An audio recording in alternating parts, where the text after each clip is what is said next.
This is the Pete and Sebastian Show with Pete Correale and Sebastian Maniscalco. My question to you is, when you don't understand something, when somebody's talking, right, you can't follow it. Are we recording? Yeah, just... when you can't follow something, do you ask the person to clarify, or do you just say, maybe I'll pick it up later on in the conversation? Like, when did you tap out of that and say, you know what, I'm just going to be funny today, and wherever it goes, it goes? When someone's explaining something to me and I don't really get it, don't you do like, I make a determination of how much I give a shit or not? And if I, you know what I'm saying? If I care, then I'm like, can you re-explain? If you don't care, then you just give the old, yeah. But generally speaking, in your life, when you don't understand something, you just sit there and in your head going, doesn't matter what they say. After this, I'm going to do what I want to do anyway. Is that generally how you live your life? Just like, just like no, okay. Is that the general response to not knowing anything? Yeah, I guess that's fair to say. How about yourself? Would you say the same thing? Yeah, I generally don't stop to clarify. And also, it depends who's telling me. Like, if I feel like I should know this and the person's expecting me to know this, then I'm locked in. When Patrick was talking to me, the expectations for him were low for me to pick up what the hell he was talking about. So I just felt like he's just like, let me just tell this dumb shit what we're doing. And if he picks it up, yeah. If not, then so be it. Right. Yeah.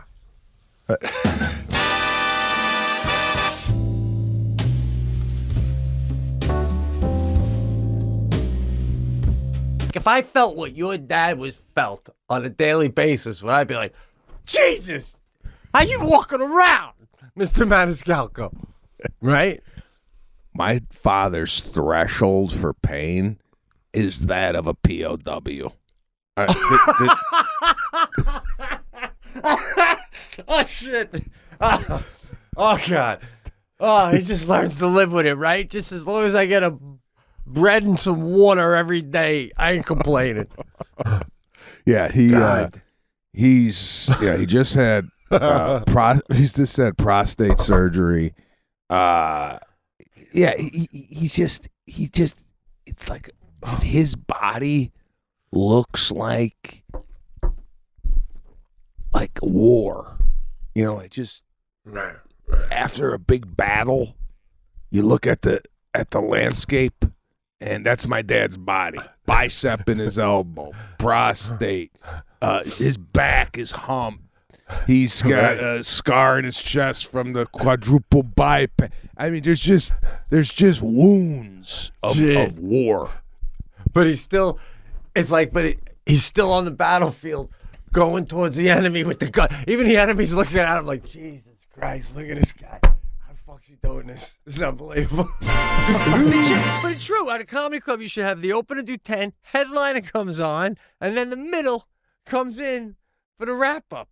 So the headliner could get his merch set up at the table, bro. Are you a merch guy? No, I can't. I mean, I do. I like to do the cast T-shirts by mail. It got to the point where I was giving Christmas gifts to the post office lady because I was bringing cast T-shirts. You would start seeing them out at the shows a lot. Well, no, yeah. Pete was doing a full-blown operation at his house where he would not only pack the shirts but go down to the post office and send. We had no distribution center. They even came with a little note, you know. Yeah, a little note. We said cast T-shirts. Called the cast. This podcast is called the cast. Oh, okay. Yeah. Yes, that's what we call it. I thought it was called. Yeah, but it's like, it's that little rice paper background, very classy. Matches your shirts, really. I love it. It's so cool. No, I can't fucking do merch like. I don't. You never had like a DVD for sale outside? No, I never had a DVD. I don't think in my life. Or like, but I would do T-shirts from the podcast. I would sell those, and then that lasted about a year, and I realized I was exhausted because I never got to rest. Like in between the first and the second show, you just did an hour. Yeah. And then but I will say this, aside from the exhaustion or whatever, there was something about it that just, it wasn't, Don't feel good. it feels cheap. Cheap. Takes Like, away from your image. I was just a god. Mhm. And now I'm out there like, shirts? Yeah. Come on, get your shirt. No, it's $22. I Oh. can't break that. So That's the thing. You and ever then making everybody, change? You're making change. and then everybody wants to fucking tell you stories like, you should do jokes about my brother. He's got a mustache. And they're all talking real close. And the chicks are like, take a picture and like showing their flaps. And you're like, this is not going to age well. And you're going, I'm out of smalls. I only got mediums now and XLs. Yeah, it's like something, it's like, I don't know. I've done it like one And I've week noticed- or 2 weekends. Yeah, I didn't like it. I felt God. shitty and I felt like, Then I let the middle do it too. Oh, they don't want wanna- outselling me. oh, that wasn't my case at all. They didn't want to buy it. They just want to buy it from Well, me. he's doing his last bit. Is his T-shirt with the Oh, dangles. yeah, that you mean. Yeah, But I you mean, notice they stay middles because they become vendors. I see this now all the true. time. Yeah, Like guys are obsessed with selling shirts and their merch and it's going to get there. It's like, yeah, but what are you saying on stage? Yeah. And I had Tim Ferriss on my podcast and I was telling him how much I hated selling shirts. And he goes, then why do you do it? I go, because they want to, they want to shake your hand and get to know you. That way they come back. And I'll never forget it. He goes, you don't think your act is enough to make them want to come back? And I was like, He goes, I mean, how bad do you want to be in the T-shirt business? Yeah. I was like, all right. Yeah. Tim Ferriss, 4-day work week. Listen, vibe on the sale. You don't sell it. What I used to do is I used to go in, pick a door guy, give him a cut of the sales, and he used to do it. And then I used to stay away and just to talk to the people. And I believe in making the connection with the people after the show, shaking the hands, taking a picture, talking to them a little bit. They feel like, I always looked at it as like, you're going to come to my house, I'm going to walk you to the door and say goodbye. I'm not going to just say, thanks for coming. And that's the way I approach these shows. But I agree.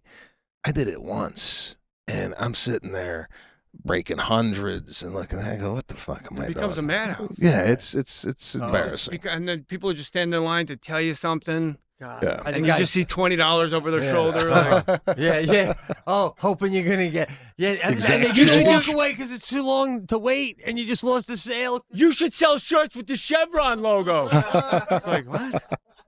Like, everybody's got a fucking idea. It's like, can I just sit in the green room Yeah. and watch talk- bare knuckle boxing on Right. the fucking whatever? They never have like cable. They always got some weird satellite shit set up in the back. God. Like channel 6010 is Chinese hockey. Right. This is news to me that I'm snoring, but my daughter came in the room. She's like, Daddy, you snore. I go, what? You did a snore where you woke yourself up? Oh, man. Am I that guy now? Animals do that. Animals. You ever see a dog? Am I that guy that doesn't know he snores and I nod off on an airplane and I'm sawing logs and people are going, what the fuck? Where's that coming from? You ever see the person that wakes themselves up, even if it's not just from a snore, they wake up on a plane or something, and then you see them act like they meant to wake up. We all just saw you pop. Would you have a bad dream? Get the fuck. Oh boy, I don't know. Maybe think it is. Okay, so anyway, I saw a special about a guy in America who had, I'm sorry, it was in France, who ended up having an entire French city underneath his property. They were going to dig a pool out, and they came across it.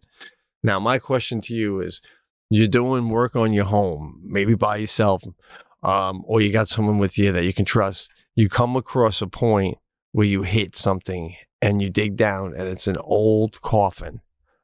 Do you immediately make a phone call or do you get a crowbar? There's a coffin in the yard. Coffin in the yard, clearly, like, by the markings, old, like hundreds of years old, like half coming apart, like. It's a good question. I mean, the first instinct was to open it up, put a crowbar. But then I think your first thing that I think about, you probably call your dad. I ain't gonna name him. yeah. Dad, No, what you I'm not doing? You got a coffin. I'm me. I was like, right? Because your dad, right? You probably feel like you call someone, if you get it, they get a tape off your yard. You can't play in there for months. Yeah, then if you're like, oh, if you do open it, is it like a desecration or is there a law against fucking around with dead people that are buried, you know? If you were dead for 550 years, to the point, sadly, the Maniscalco name didn't even make it through. Someone had just girls along the line and the name isn't even there anymore. The tree is like, Yeah. do you think you'd be offended if somebody dug up your grave nicely, but like moved it for a mall or something? like after 500 years, you think you'd look down on yourself and be like, yeah, I had a good run. Get me out of the hill. Get me out of the hill. I don't think I'd be offended. But, you know, you bring up a point. Is there, if there's no real family left and somebody digs up a body and says, you know what, we're going to put some condos here. Right. I think they did this somewhere, actually, where they dug up the bodies and they threw them out. You know, they just threw them out because they had to make room for real estate development. If you don't have a family member to complain, is that illegal? That's a great question. Like literally, if a cop comes driving by while you got half a coffin that you're dragging to the curb because it's pickup day in the morning. What? We read some. What? No, listen. Yeah. I'm in the moment, bro. Yeah, I don't know what happens if a cop sees you with a coffin. Old coffin. An old coffin. I think there's definitely going to be some questioning. But let's say they made a mistake and there was a family member left, right? The family member hasn't been at a gravesite in a while.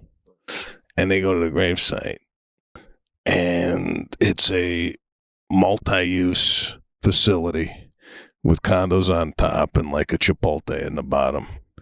And they go, Jesus Christ, where's my uncle? Right. Well, where's my great uncle? Would you complain?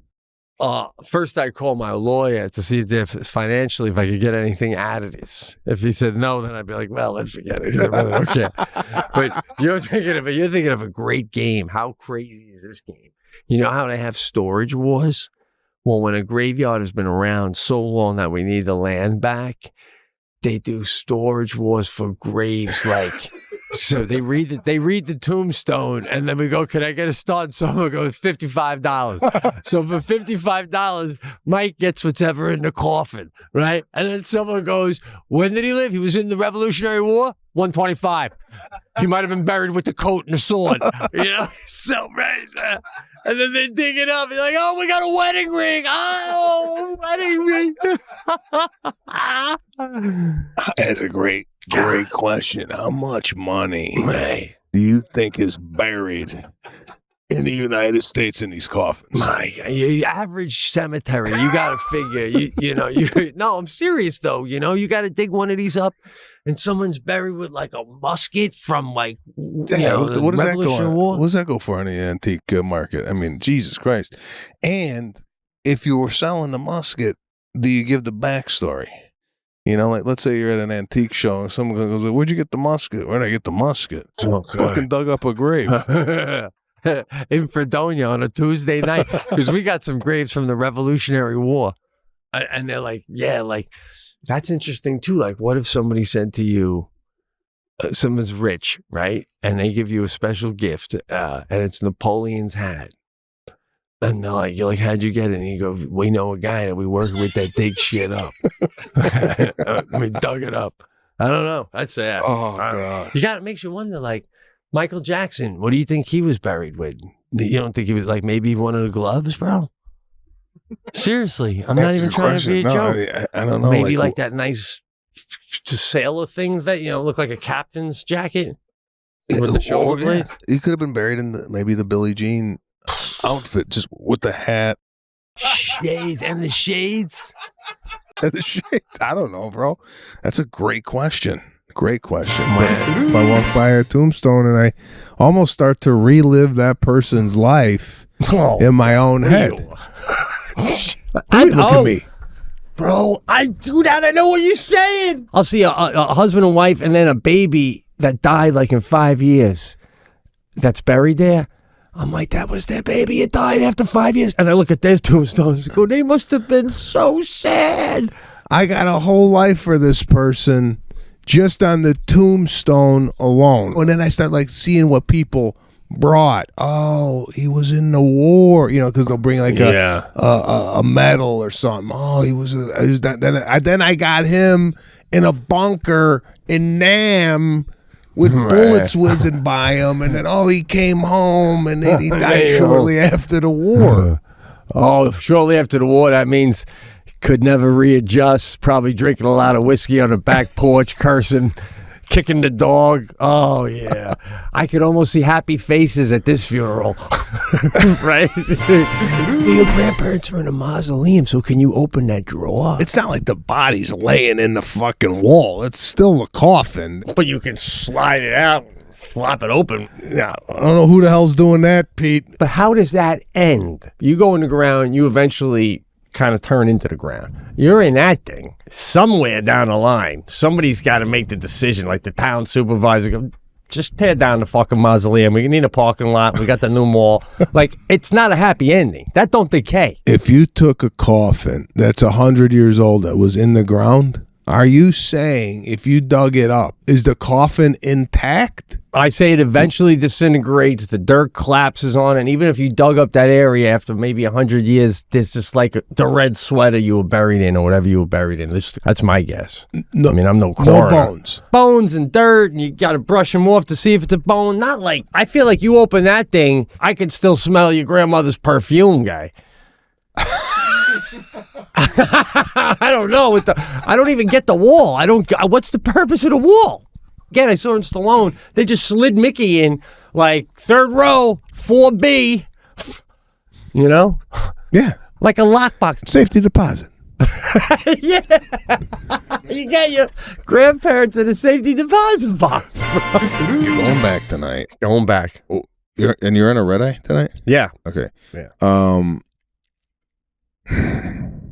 By the way, bro, literally looked it up. I get the middle seat again. Okay.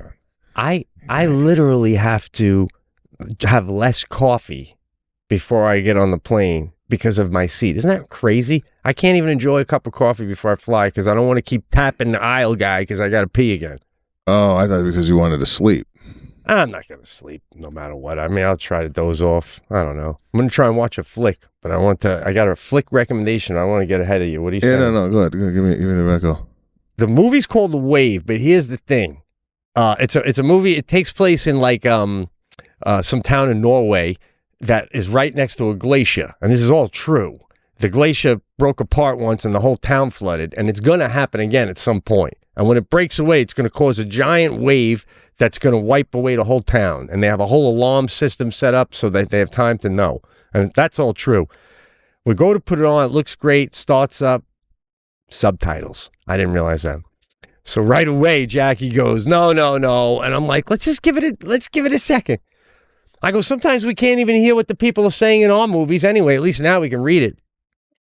And watch the whole thing. I don't even make it through American-speaking movies most of the time now. I fall asleep. Watch the whole thing, and I want to tell you, don't fear the subtitle movie. If you know what I mean. There's some great movies out there that are foreign films, and I'm going to try and embrace it and do it again. So, what's your take on that? Have you ever tried to do that? I get turned off. Like, oh, this looks good. Put it on, and it's like subtitles. And The worst. Especially at night. And I'm laying down, and then I gotta read. TV might be. I think the TV's set up for visual, like not reading, right? I agree. I mean, and then it gets in the way too. At one point, I was like, "Does he have a gun in his hand?" I can't tell because of the T in the in the fucking subtitle, man. Yeah, I just think it's hard to read and kind of also look at what's going on. Sometimes, yeah. You ever try to do this? You ever try to read it fast and then look up? So you're ahead of the, like, you're ahead of the you're like, I read that already, but okay. I think I saw something. Yeah, I've always trying to, like, get ahead of the reading. Right. But yeah, it's called Wave. Yeah, that's why I like an action scene where there's no one's talking. Like, oh, God, take a break here. An action scene is like photos in a book. Like when you see photos in a book, you're like, oh, I don't have to read this. Exactly. It's weird, too, though, when you hear them talking another language. You kind of like, don't care as much. It's hard to, the minute he goes, you're like, fuck you, I don't even know you. Yeah, I know. It's like Narcos is the only series on Netflix that I've watched with the subtitles on and watched it so much. I think there's 5 different seasons of it. I watched it so much that I picked up Spanish. Narcos is your Rosetta Stone. Oh, that's great. That's great. So I don't know a damn thing about Patrick's past. I moved out when I was 16. And then I put myself through school. That's not funny. When you just heard I moved out at 16, Yeah. you know what I envisioned in my head? Yeah. It was and never come back. Because when I was 16, I didn't know what. I just got my driver's license. Right. Wildly dependent on mommy and daddy. That's still. it.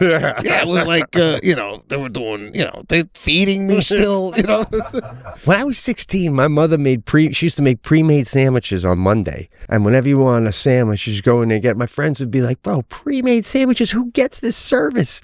This guy's got a stick with a little scarf on the end with his belongings, like a hobo walking down the block. At the same time, I'm going, Ma, are there any more sandwiches? Right? You were still putting your head on your mother's lap at 30. 35. Let me tell you something. From where I'm standing, and I don't know if this is planned or what you're doing over there, but you do have a beautiful glow coming out of you right now. And I don't know if you've been working on the tan, what are you using? Bro, it's actually terrible. We had a heat wave here, and one day I went out on the lake with Sadie. We took a raft, and I had a great idea because the lake can get a little not clean with the dirty seaweed. So I have a big 3-man raft, and we took it out with a friend about, I don't know, maybe like 15 feet out. It was glass. And then I brought rope, and I drop anchor so it don't move, and we just jump in. And I had a stand-up paddleboard, so I wasn't on with them, and we just jump in, jump out. And then the next day it was 91, and I went to our pool beach club thing with Jackie.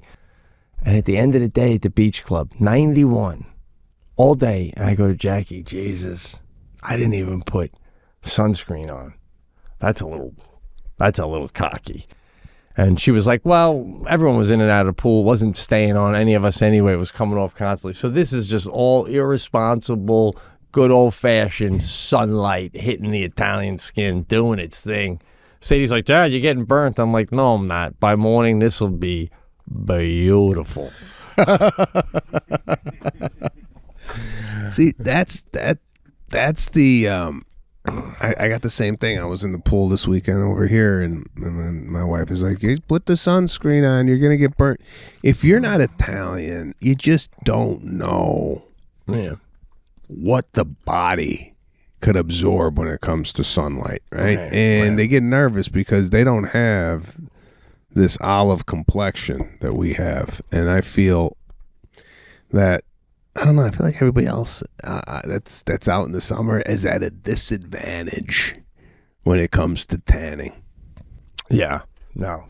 Bro, I hate to say this, but me and Sadie were talking about it the other day. Me and Italian, like if you're a young lady and you're looking for a man, if you go Italian, there's just so many, you can have so much fun and such a wonderful life with the Italian man.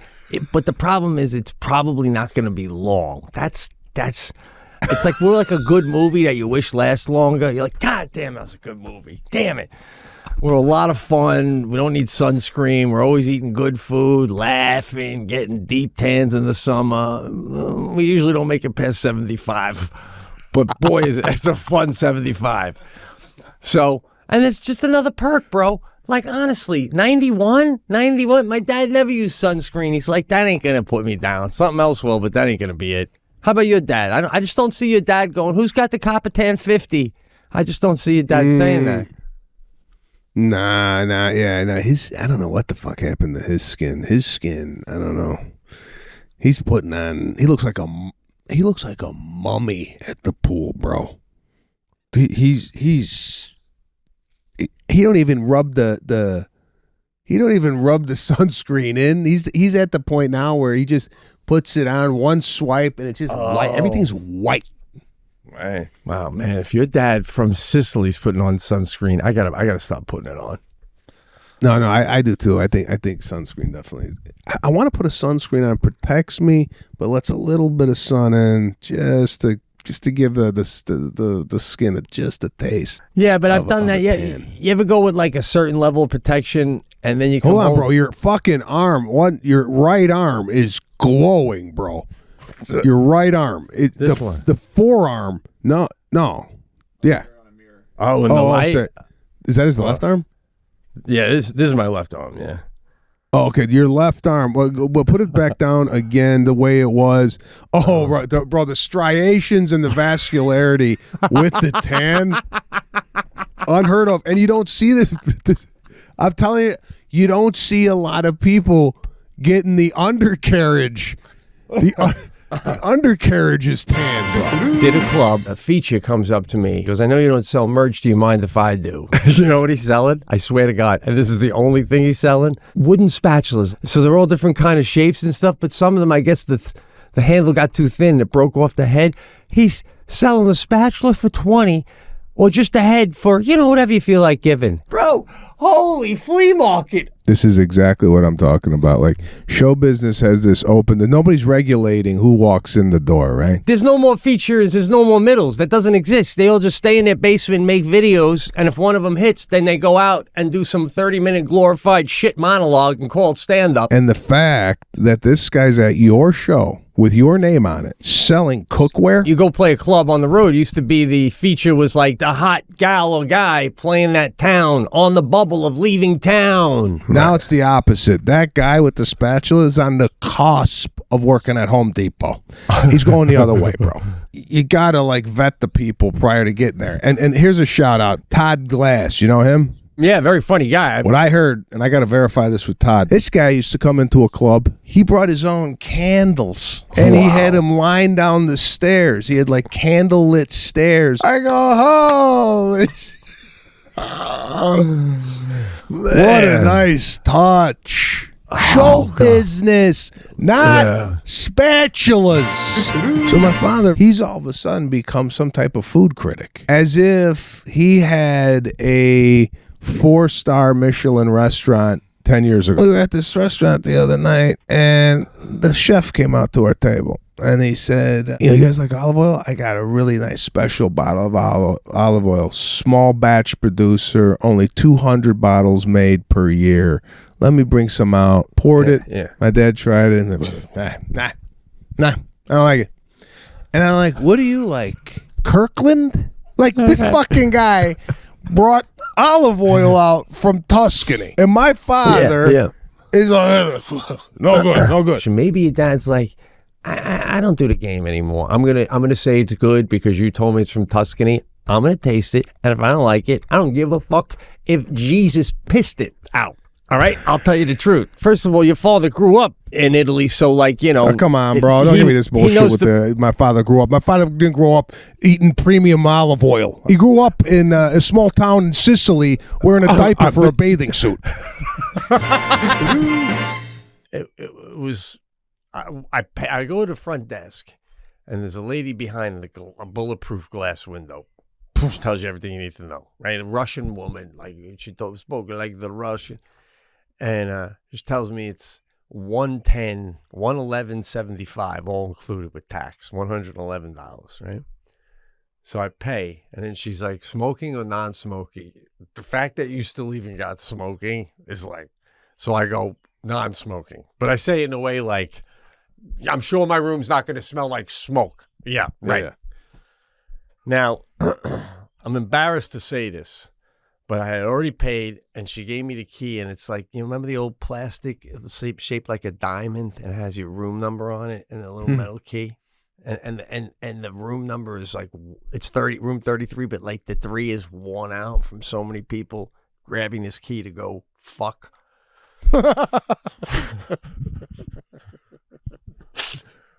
So this is the absolute rock bottom.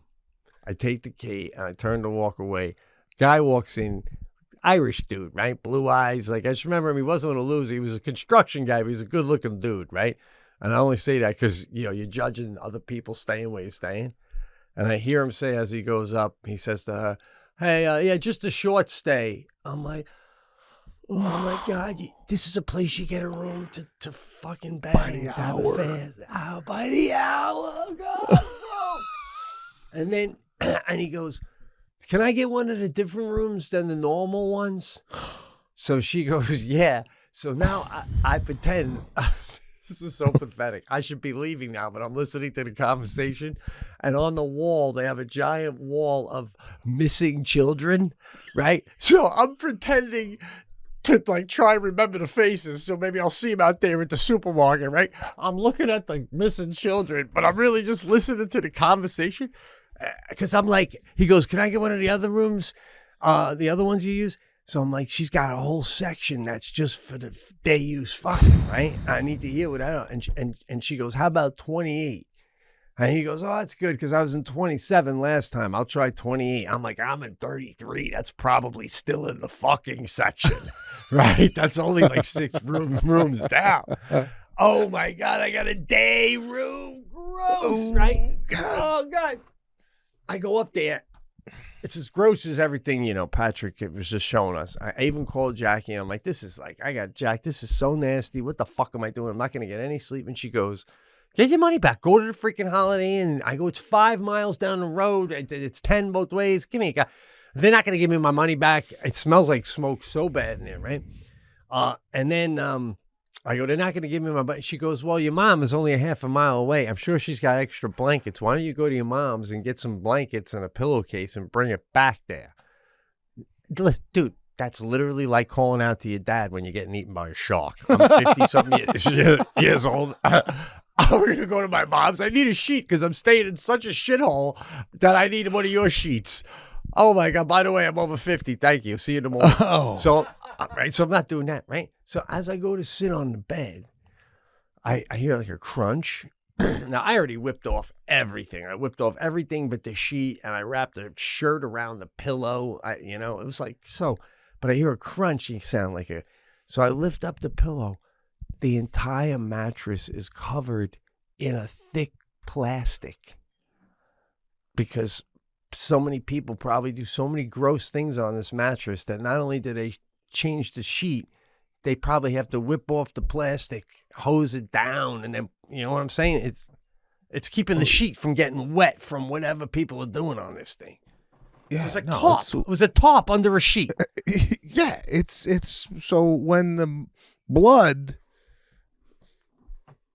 goes through the sheet, it don't go into the mattress. So they got the mattress covered, right? So I wasn't even thinking about the blood. You're right. There was definitely a couple murders on this bed, and it just sunk.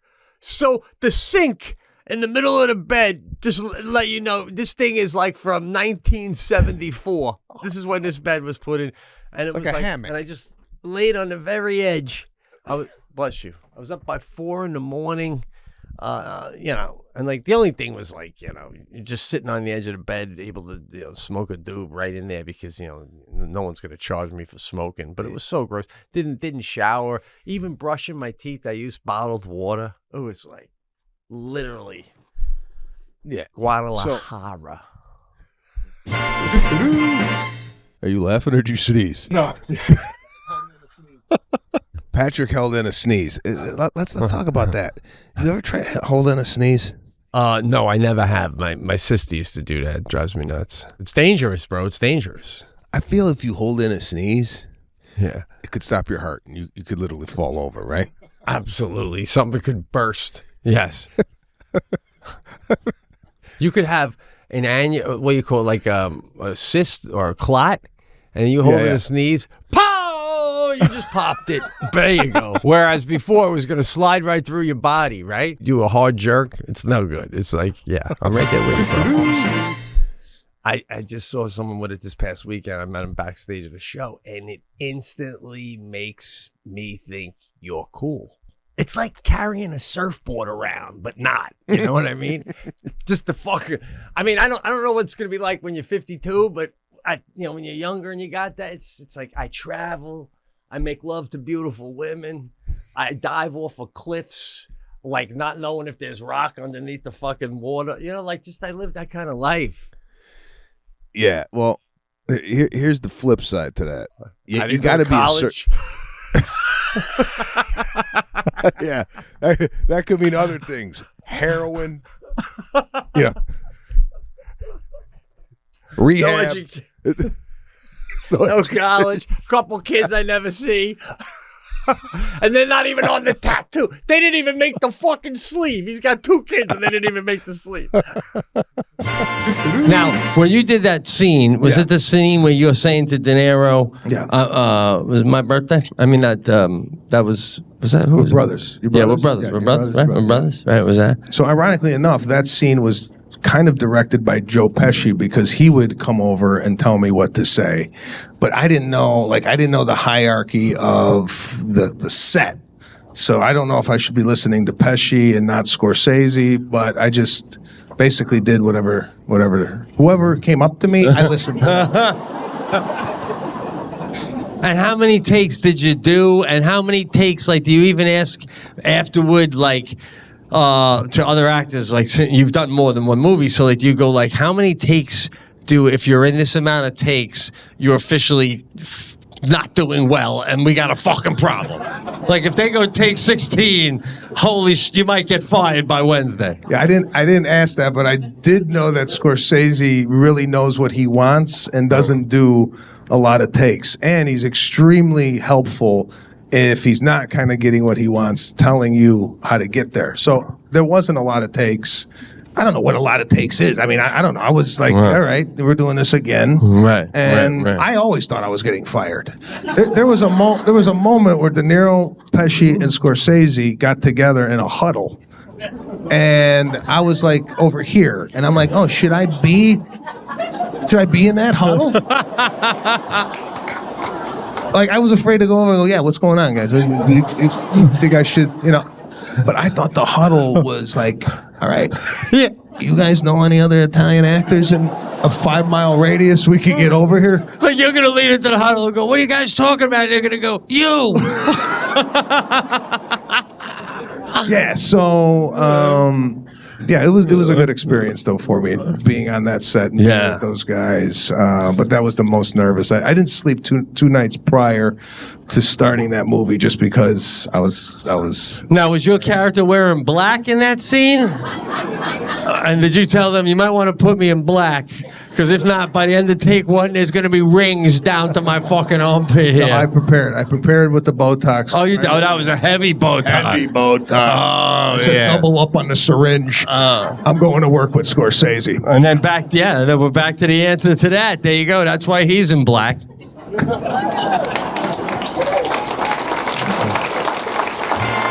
My father-in-law, from where I live now, he's like, have you ever had, he goes, when I was growing up, a chicken didn't taste nothing like a chicken now. Chickens are where baseball was in the late 90s, where it's all Mark McGwire chicken. Like, you can bite into a chicken and juicy and delicious. It wasn't like that. I'm sure chicken was always It was a little dry. When we grew up, Bill. It's a little dry. You don't know how to cook When it. your father barbecued chicken growing up, you can distinctly remember your mother yelling at your father for burning the chicken. Nobody burns chicken anymore. It's impossible to burn it.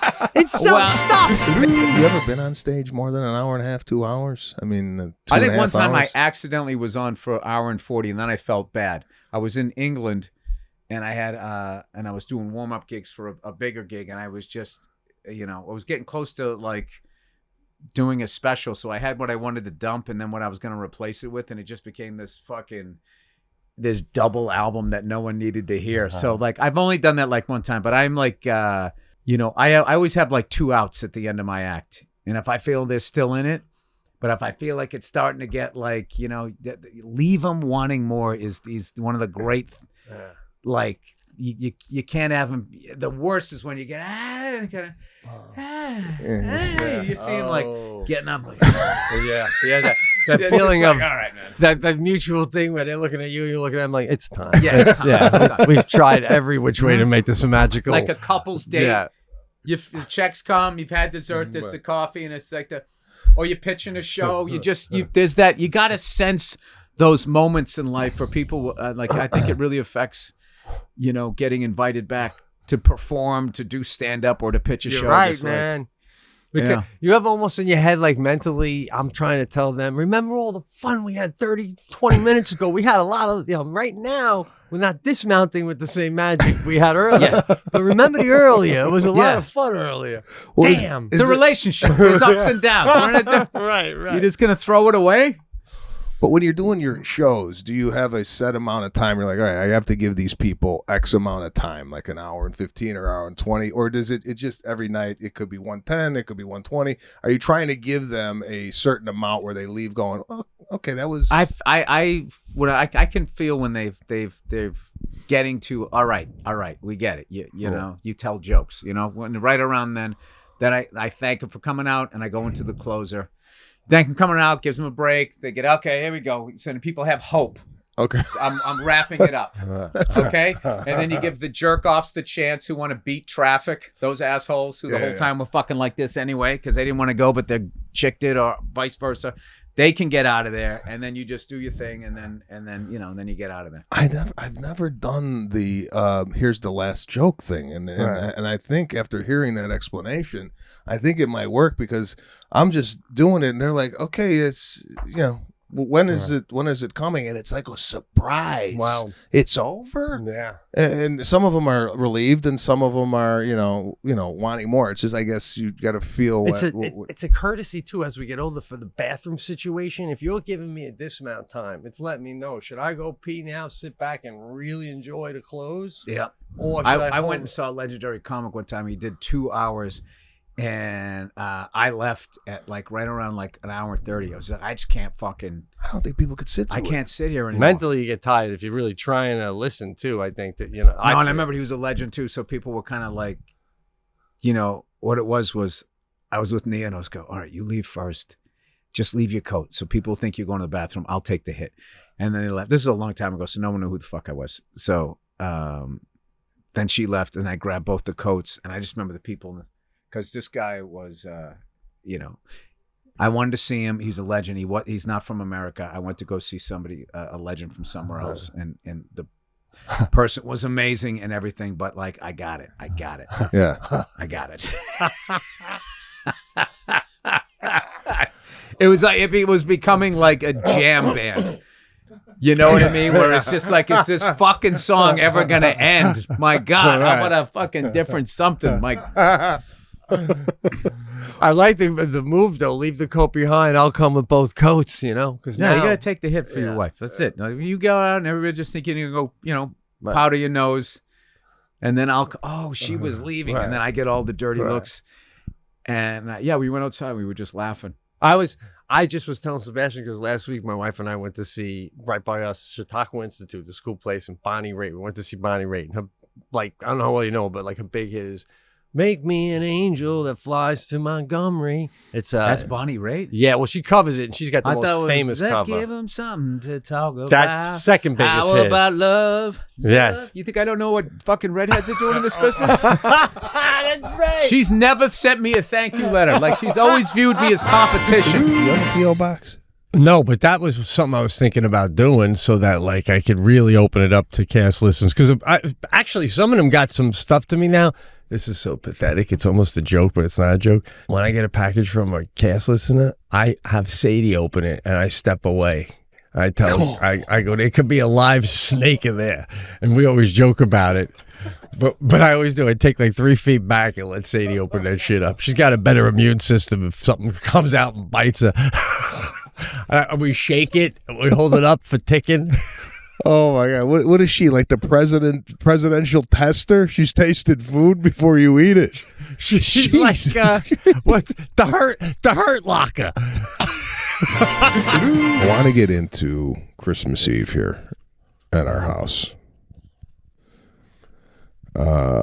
As you well know, I told you the story about people at school telling their kids there's no Santa Claus, and my daughter was doubting that there was a Santa. We met the Santa Claus at a party, and he says he's got a service called Catching Santa. So we hired this guy to come Christmas Eve. He goes, I'll come, $300, 11 o'clock. So we got everything out. We put everything under the tree. And we're done around 9:30. I told Lana, I go, I'm going to go to bed. Come to bed, and then we'll wake up in an hour and a half when he comes. She's like, no, I'm going to stay up. So she stays up. She wakes me up at about 11:45. This guy's late. What's your take on Santa being late on Christmas Eve? Well, I'm a little confused, though. Was like, did you give him, how was he going to get in? Didn't you have to stay up to let him in? Yeah, Lana was going to let him in. So he's going to text us when he or call us when he got here, right? Oh, all right. So you're saying we'll go to bed when we'll get the text and we'll get back up and go let him in. All right. Yeah. Yeah, man. That's... I don't even think I would have did it when he said I won't be till 11. I'm like, 11? Yeah, you got to be here by like 9:30 or else this ain't happening. Well, he had other clients. He had other clients already slotted in. So we got the 11 o'clock slot. So he comes in, right? And I'm half, tired. So I go, what's going on? He goes, okay, this is how it's going to work.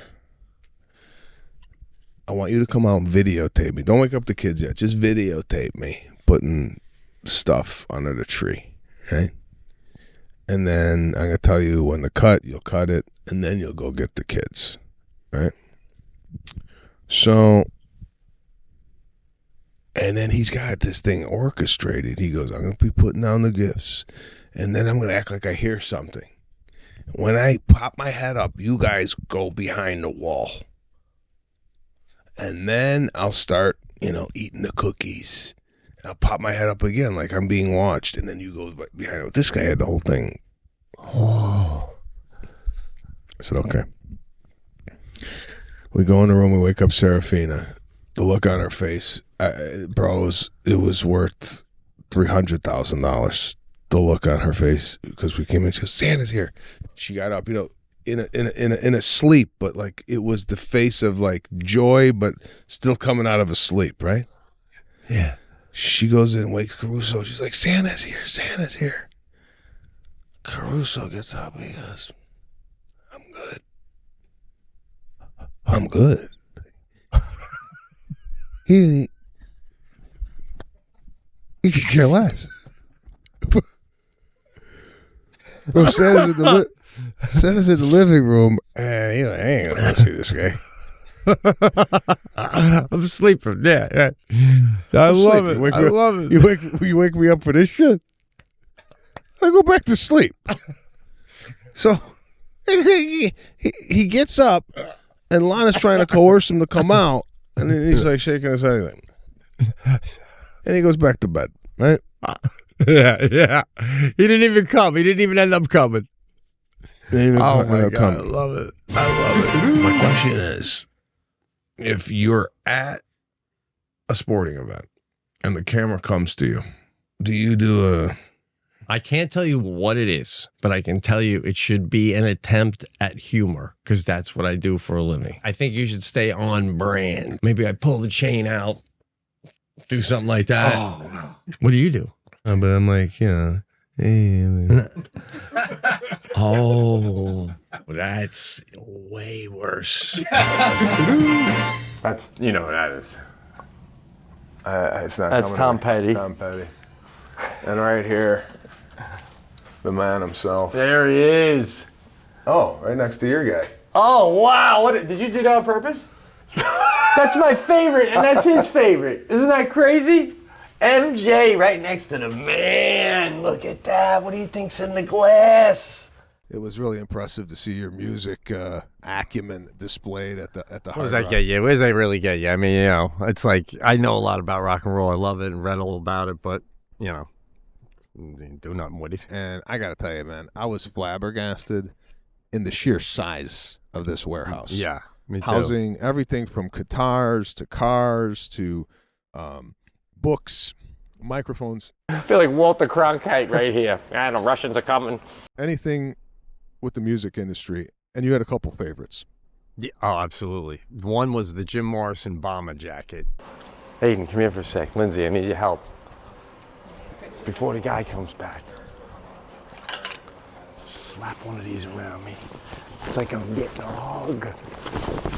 This is Jim Morrison's jacket. And the guy ain't looking, so it's like I'm getting a hug from Jim Morrison. This is what it would feel like to hug Jim Morrison. Come on, baby, light my fire. What's that, Jim? Yeah, we'll get something to eat a little later. Fucking Jim Morrison, shit. That's rock and roll. These fucking guitars. That was phenomenal. Yeah, that was pretty. Yeah, they had so much cool shit. Tell the listeners what you finally got to hold. So before I get to that, Yeah. I was stunned that they had Eddie Van Halen's Lamborghini there, which we said, how do you get Eddie Van Halen's Lamborghini donated to the Hard Rock memorabilia collection? Right. And I guess they worked it out with his estate that, they donated the Lamborghini. And also Janet Jackson's car was there, too. There was did you see it? It was... Yes, I saw Janet Jackson's car, and Bono's car was there, too. Bono's car was there, too. But we got to see the jumpsuit that Prince performed, Purple Rain, the movie in Purple Rain. We saw that. This is a jacket from the filming of Purple Rain. Oh, my God. Well, you met him, too, so that's pretty cool. I worked with him on a commercial for the Super Bowl. He played the Super Bowl. He walked in, and he had two girls on the side of him with incense sticks. And they were just walking with the sticks, and he came in, and all of a sudden the room was like, it smelled like Prince. Right? Sorry, I gotta take a whiff. I hear you. You have to. Smell for the incense.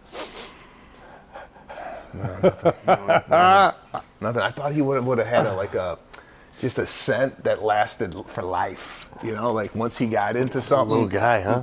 you couldn't get the smell out of it. Then we came across a TV set that Elvis Presley shot at. I guess he didn't like the program that was on, and he had a little pistol, and he basically popped a hole in the TV with the pistol, and then he had written something. If Robert Goulet can't take a joke, then fuck him. Yeah, on the TV set, which we thought was cool. Oddly enough, there was Jerry Garcia's ponytail that we got to see. That was pretty wild. That was in a jewelry box with the scissors that cut the hair. And you sniffed it, right? And I sniffed it just to, what does old hair smell like? And I was thinking, okay, maybe it's, maybe he's got some pot resin on it or, gel or whatever the hell. But, you know what? No, that don't smell like old hair. You know what that smells like? Jerry Garcia. Michael Jackson got his hair caught on fire during a Pepsi commercial. I don't even know if you saw this video. Pull this up. Look at this. Oh my God! Right? Guy's in flames. He does a spin. I think the spin. I think the spin put it out, bro. If it's, I think you're right. No, watch. See, bald, burned his hair. Guy had second and third degree burns. What the fuck you laughing at, bro? What are you laughing at? Bro, there is nothing more embarrassing than being on fire and being the only one in the room to not know you're on fire. So I'm now with my son. Serafina's with Lana, and I'm reading my son a book. And what my wife does before they go to bed said, "What made you happy today?" They do a journal. What made you happy today? Nice. Oh, I played with Sophie and we had a good time. Anything else? Anything me? She said, "Well, I'm sad. Sad, Mom." I said, "What? She said, Daddy showed me that he got shot in the movie." And she was like, "What?" So Lana comes in, she goes, "Really? Irishman?" I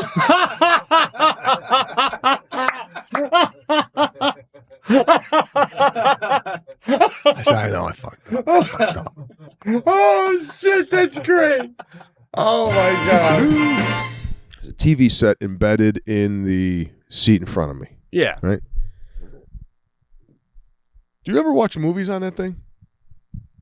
Is that a regular thing you do? No, it's not a regular thing, but sometimes if I have a long flight in my head, I'm like, I'm going to treat myself. Not that they're free, I know, but I'm going to watch a movie halfway home. So yeah, I do sometimes. Okay. I generally don't use it because I brought my own entertainment. I download whatever I want to watch and I watch it on my iPad. But the person in front of me did one of these, and I have to put the microphone in order to show you. Did one of these. And they grabbed the seat behind me with their fingers. So I'm looking at their hands, and it's covering the TV screen. Yeah. But I wasn't watching anything. But I was still bothered that they had the audacity to come in to me, right? Right. That is my space. Like, even though it's your seat, the back of the seat is mine, no? Absolutely, man. That would infuriate me. And if you're with a certain woman, certain women would go, well, you're not using it, so why do you care? Oh, you're missing the point. Right? This animal. If you got to curb this, because this guy's going to take this animal behavior everywhere he goes, right? Oh, bro, I'm getting hot. I'm getting so hot just hearing this one. I would almost put on a movie just so I could go, can you get your fucking hand off my screen, guy?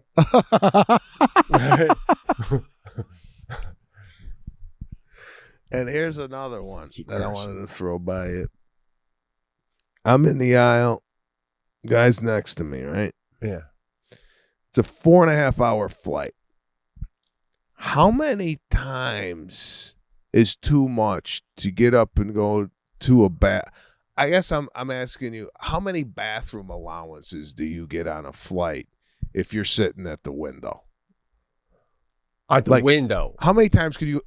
Yeah, how many times could the guy tap me on the shoulder and go? Right. I'm thinking. By the way, that's the universal. Nobody says they got to go to the bathroom on an airplane. It's always a tapping. Nothing said. It's always.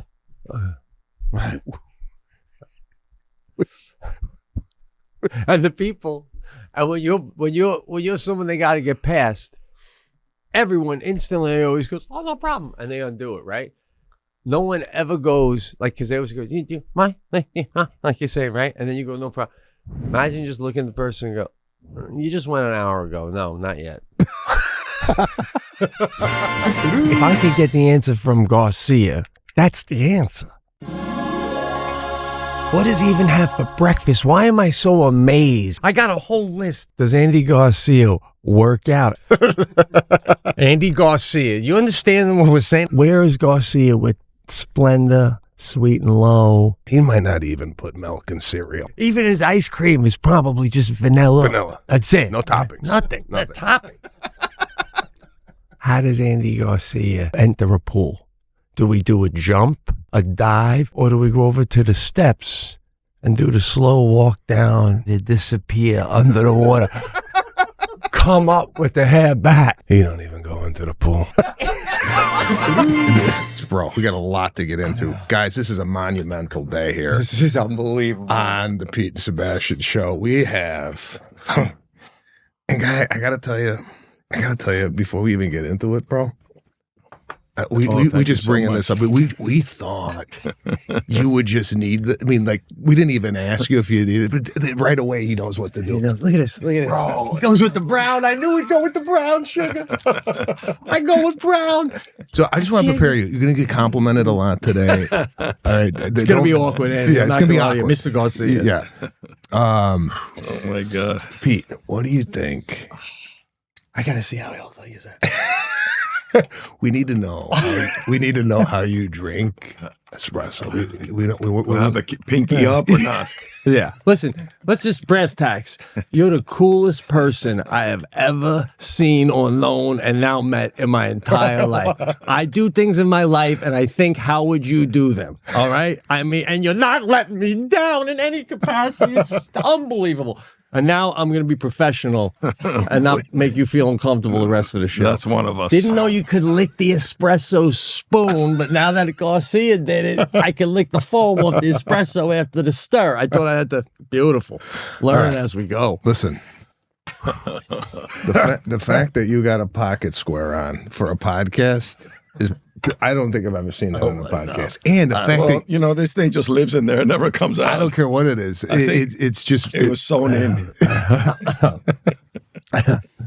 And you don't even, from our research, and correct me if I'm wrong, you don't even, have you ever done a podcast? Yes, I have. You have? I did one with Marin. Oh, Mark Maron. Yeah. And but even interviews, I don't even see you. You're like Michael Jackson when it comes to interviews. I mean, I think the last time you were on a talk show was Conan O'Brien, maybe 10, 12 years ago, if I'm not mistaken. But I generally, you're like a unicorn. You generally don't see you like out and about. Right? I don't got it. I do. I support the things I'm in. And I've been on Kimmel a number of times, and Conan when he's around. Craig Ferguson, who I loved. I think he was one of the most talented guys out there. Yeah, but Craig Ferguson has been gone for years, bro. I'm telling you. I'm telling you. I was 13 when I did the show. But you're on a level. What's it like to be on the level where they say, Mr. Garcia, if we make this, will you go on the late night shows? And you just go, I might not. No, all right, well, we'll still make it. I mean, come on. No. I don't listen. I don't. By nature, I'm not an antisocial individual at all. But I do tend to socialize, on a more personal level with people, not so much out in the fanfare. Yeah. And I do the talk shows when appropriate. What do if I have something to support and you want to support. Yeah. As you know, it's very hard to make a movie. I make a lot of independent films, and they need all the support they can get if you don't have a studio really behind them. So you want to let people know you're proud of the work, and this thing is coming out. So you go out, and it's not painful. I just don't feel like I need to be out there talking about myself. You don't need to be. And Exactly. I'm just saying that the fact that you're here is we got a lot to get into. But as far as the TV pro, I just want to say, you take City Island, which was amazing. The one my wife and I watched, maybe 2 years ago, Middleton, where you're Vera. At Middleton, yeah. Him, Andy, and Vera. I'm sorry with the last name. Farmiga. Beautiful the way he rolls the tongue. But anyway, they're dropping their kids off at this college, and then over the course of a day, they fall in love. I mean, only Andy could pull this movie off. I mean, and I'm watching the whole thing. But to my point, you don't need to do the talk shows, because when we scroll through on the Netflix and stuff, you go, who's it? Oh, Garcia. It's not a should we watch it? It's how did we not even know this came out? We read that your family was in the perfume business. Still are. Okay. You don't wear cologne. I don't. I do now. After this show. Yeah. Can you tell us your favorite cologne? It's a Guerlain Imperial, extra dry. I got to tell you why I wear the cologne. This is important. Oh, go ahead. That's what my grandfather wore, and he would pour it on his handkerchief every day. He was a very meticulous man, and he would go like that, and then he put the handkerchief away wherever it was. And during the day when it's sweaty, remember we come from Cuba or Miami where he eventually passed away there. It's hot, so you have the handkerchief with the Guerlain, and you can. You must be loving this move because you're all about colognes. This is unbelievable. I've never heard of anybody applying the cologne with a cloth. I didn't even know with a handkerchief. Yeah, I didn't even know that was possible. But then you get a refresh all day long. It's unbelievable. Exactly. My jeans is Japanese raw denim.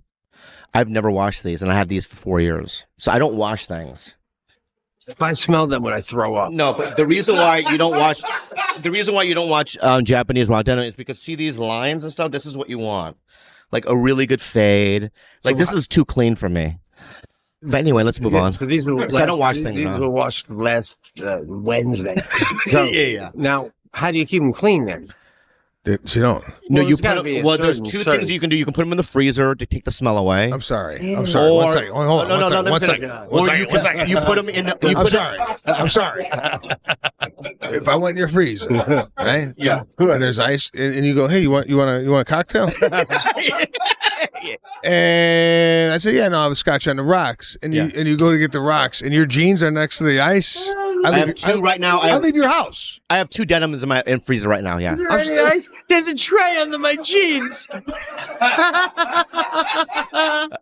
don't know what's so funny. I don't understand I don't know what's funny about it. Jeans in a fucking- No. Oh my God. Listen, if you look at the comedies or Dean Del Rey, Kevin Christie, these guys, we all do it. Yeah. Yeah, And I wouldn't have you it- don't. I wouldn't have a drink at any of your houses. So do your jeans just not smell until they thaw? And then once they thaw, you got to go home like Cinderella? Like, oh, God, they're thawing out. You can also. Oh, God, that's right. Or the people, some Japanese people, they'll walk into the ocean with it, the salt water. Yeah, yeah. That's how they wash it. But I'm not going to go to Santa Monica to do that. Okay. Yeah, okay. What does the freezer do to your jeans? It takes the smell away. It's still dirty though. And what's the second thing? You said there's something else. The people walk in the ocean with And it. like, if you happen to be down at Santa Monica, I would do it. and you're like, oh, before I leave, I should just walk in the ocean. Yeah. Like waist deep. I probably do it. That's so California, bro. That's so That's cool, fine. bro. Whatever, That's so dude. fucking. It's how we rock. It's how we roll, I dude. dig it. And wherever you're from, Jersey or whatever, right? You know, Long Island. Long Island or whatever, right? You Alligators wash the crocodile. shit out of your jeans. Yeah, I know. It's fucking weird. We do. We do. Yeah. Look at them. They look like brand new. I know. Yeah, I yeah. know. Right. Like even shoes, like these shoes, right? Oh no. These shoes, Golden Goose, right? I just have a specific style, dog.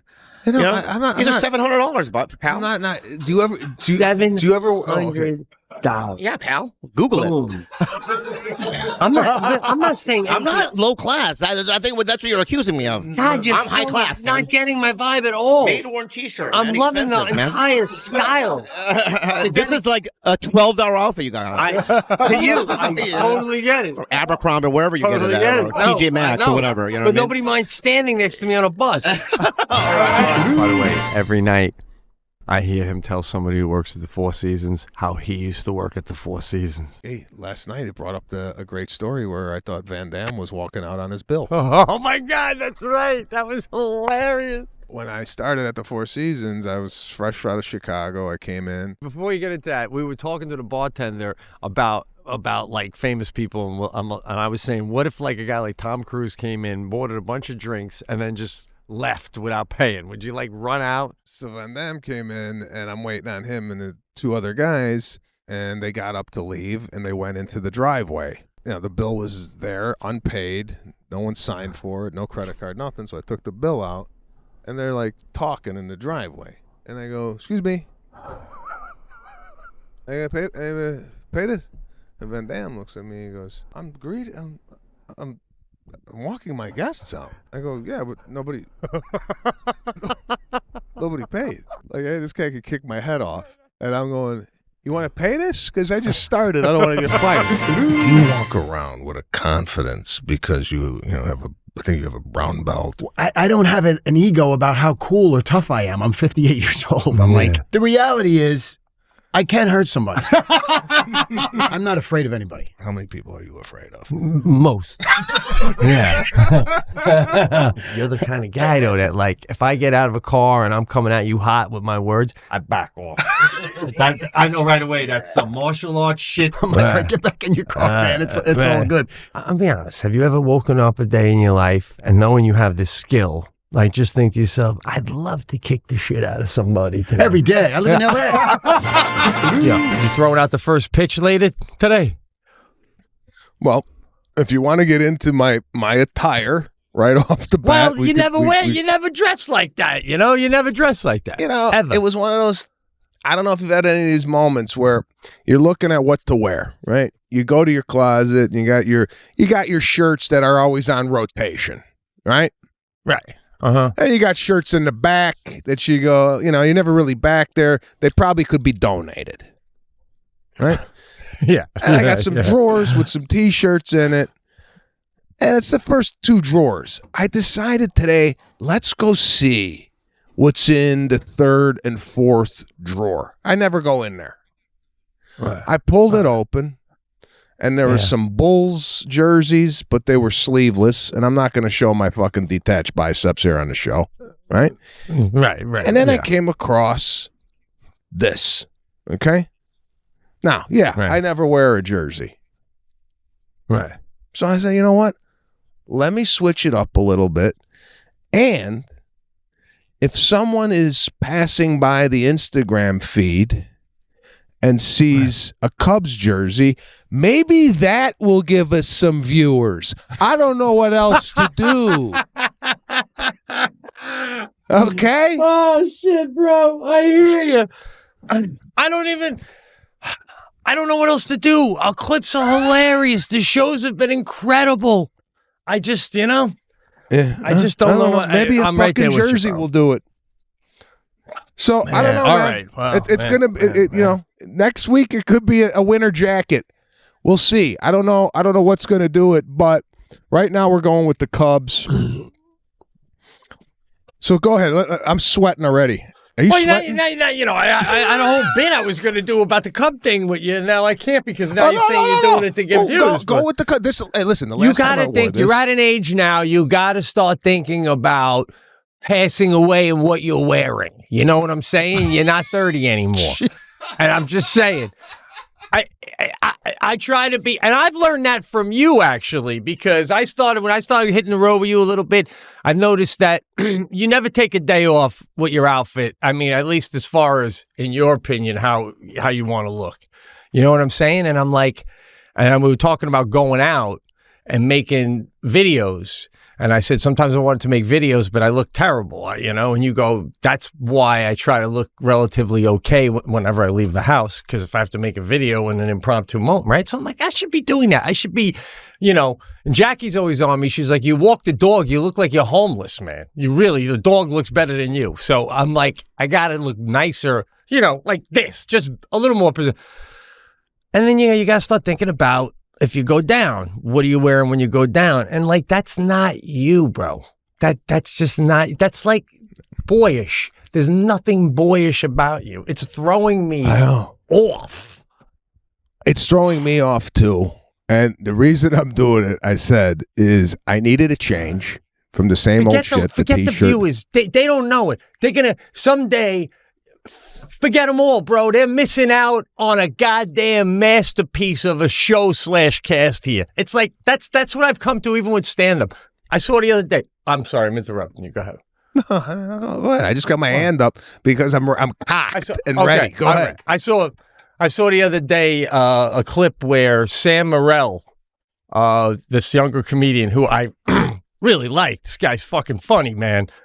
And he's telling Bill Burr, who, you know, we love Billy, how I met you years ago and they got a photo together. And he's like, I got you to play my college. Then no comic ever fucking is coming up to me with that story, you know? Oh, I saw you here. And, you know, I mean, Joe List said once in the green room at the Buffalo Helium, I used to see the Cellar when I'd go there. That's it. Not like I was blown away. I was motivated. Nothing, right?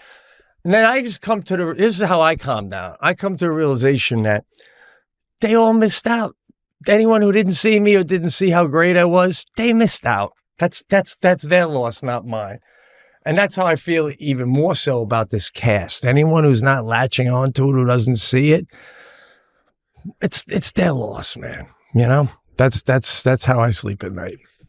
So anyway, this will be our last year of doing the cast, folks. If the numbers don't go up, just figured I'd share that with you. And but for what it's worth, I'll wear a fucking pink bra next week. All right? Why Actually, not? I'll bra this shit up right now and do a little, hey girlfriend, want to do the show like I'm a Southern woman? But holy shit, bro! Whatever the fuck it takes. Do we have to get naked? Is that what it takes to get fucking viewers? I gotta show my ass or belly and fucking something? We're gonna get a dog. And yeah, there are skunks in the neighborhood though. There are two of them were mean mugging me. This is about a year ago in my own driveway. I came out 6:30 to get the car started and they're fucking hanging out looking at me. What are you doing? Right. You know, if you got that type of power, I think you just are cocky. Right? Well, it could be a Friday. They know you're having a family barbecue on Saturday.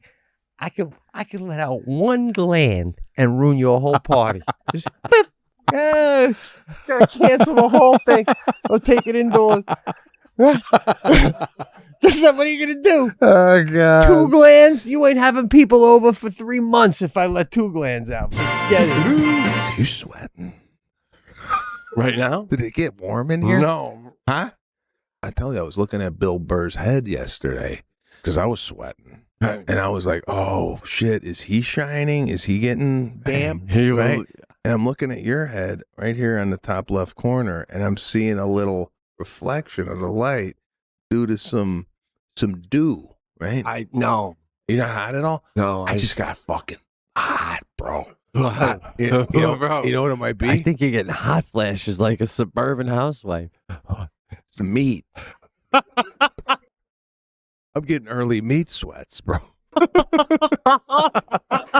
Do you think You're so Tony Soprano as you get older? I love it, dude.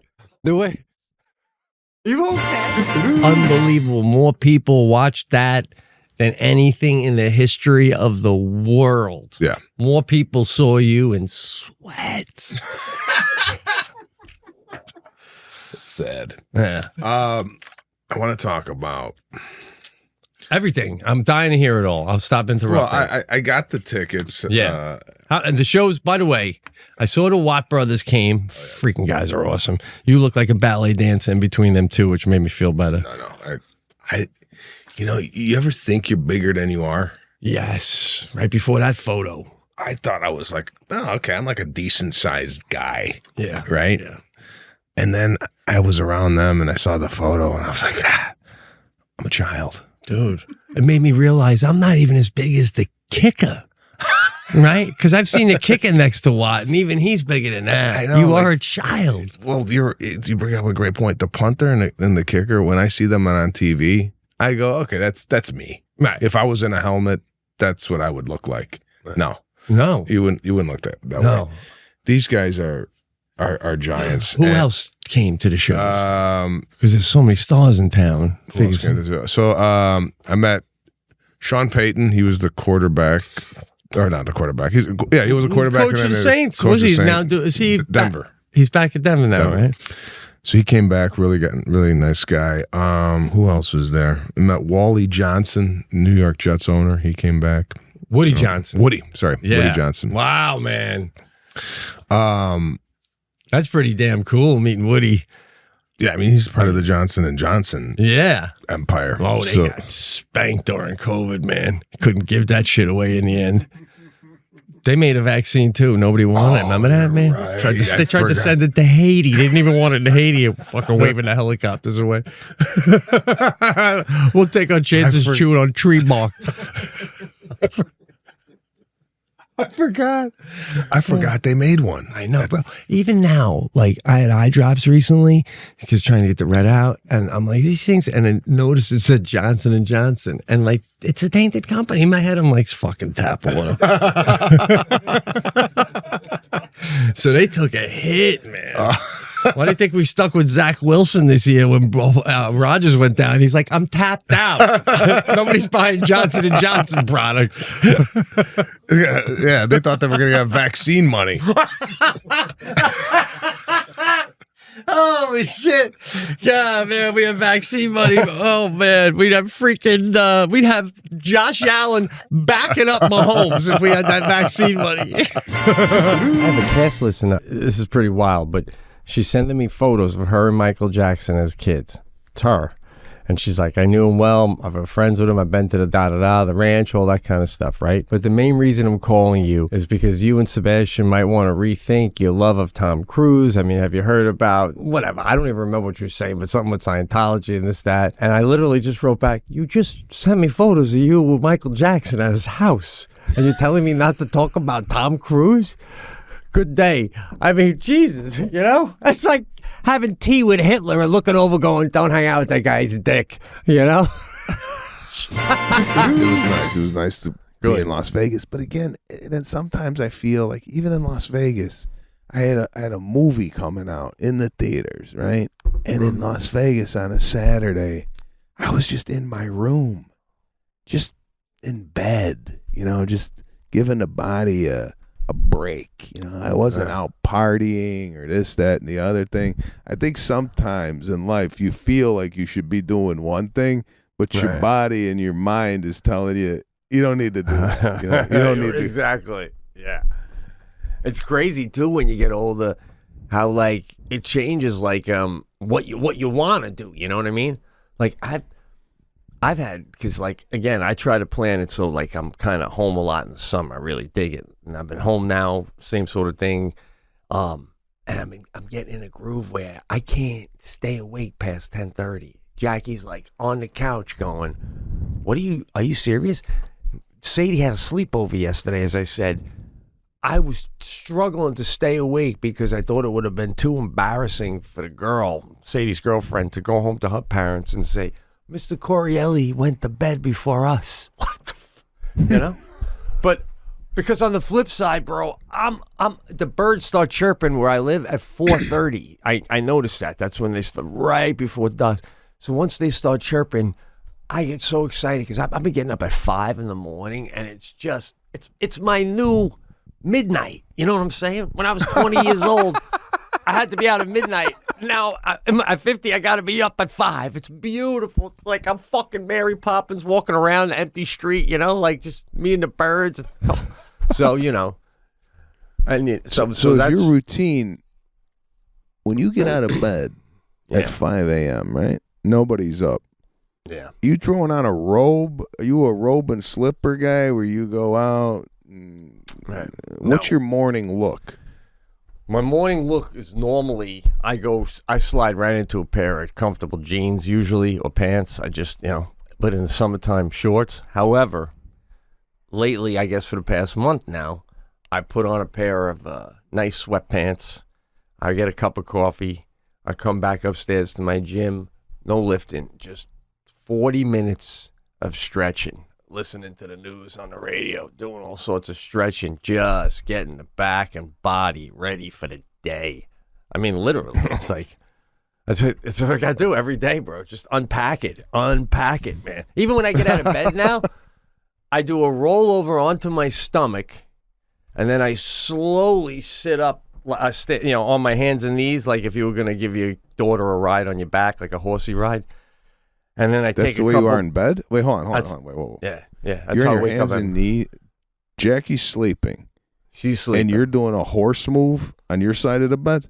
Yeah, I roll over onto my back, and then I get on my hands and knees, and I hunch my back up like a scared cat, and then I arch it, and I hunch it, and I arch it. I do about 5 of those.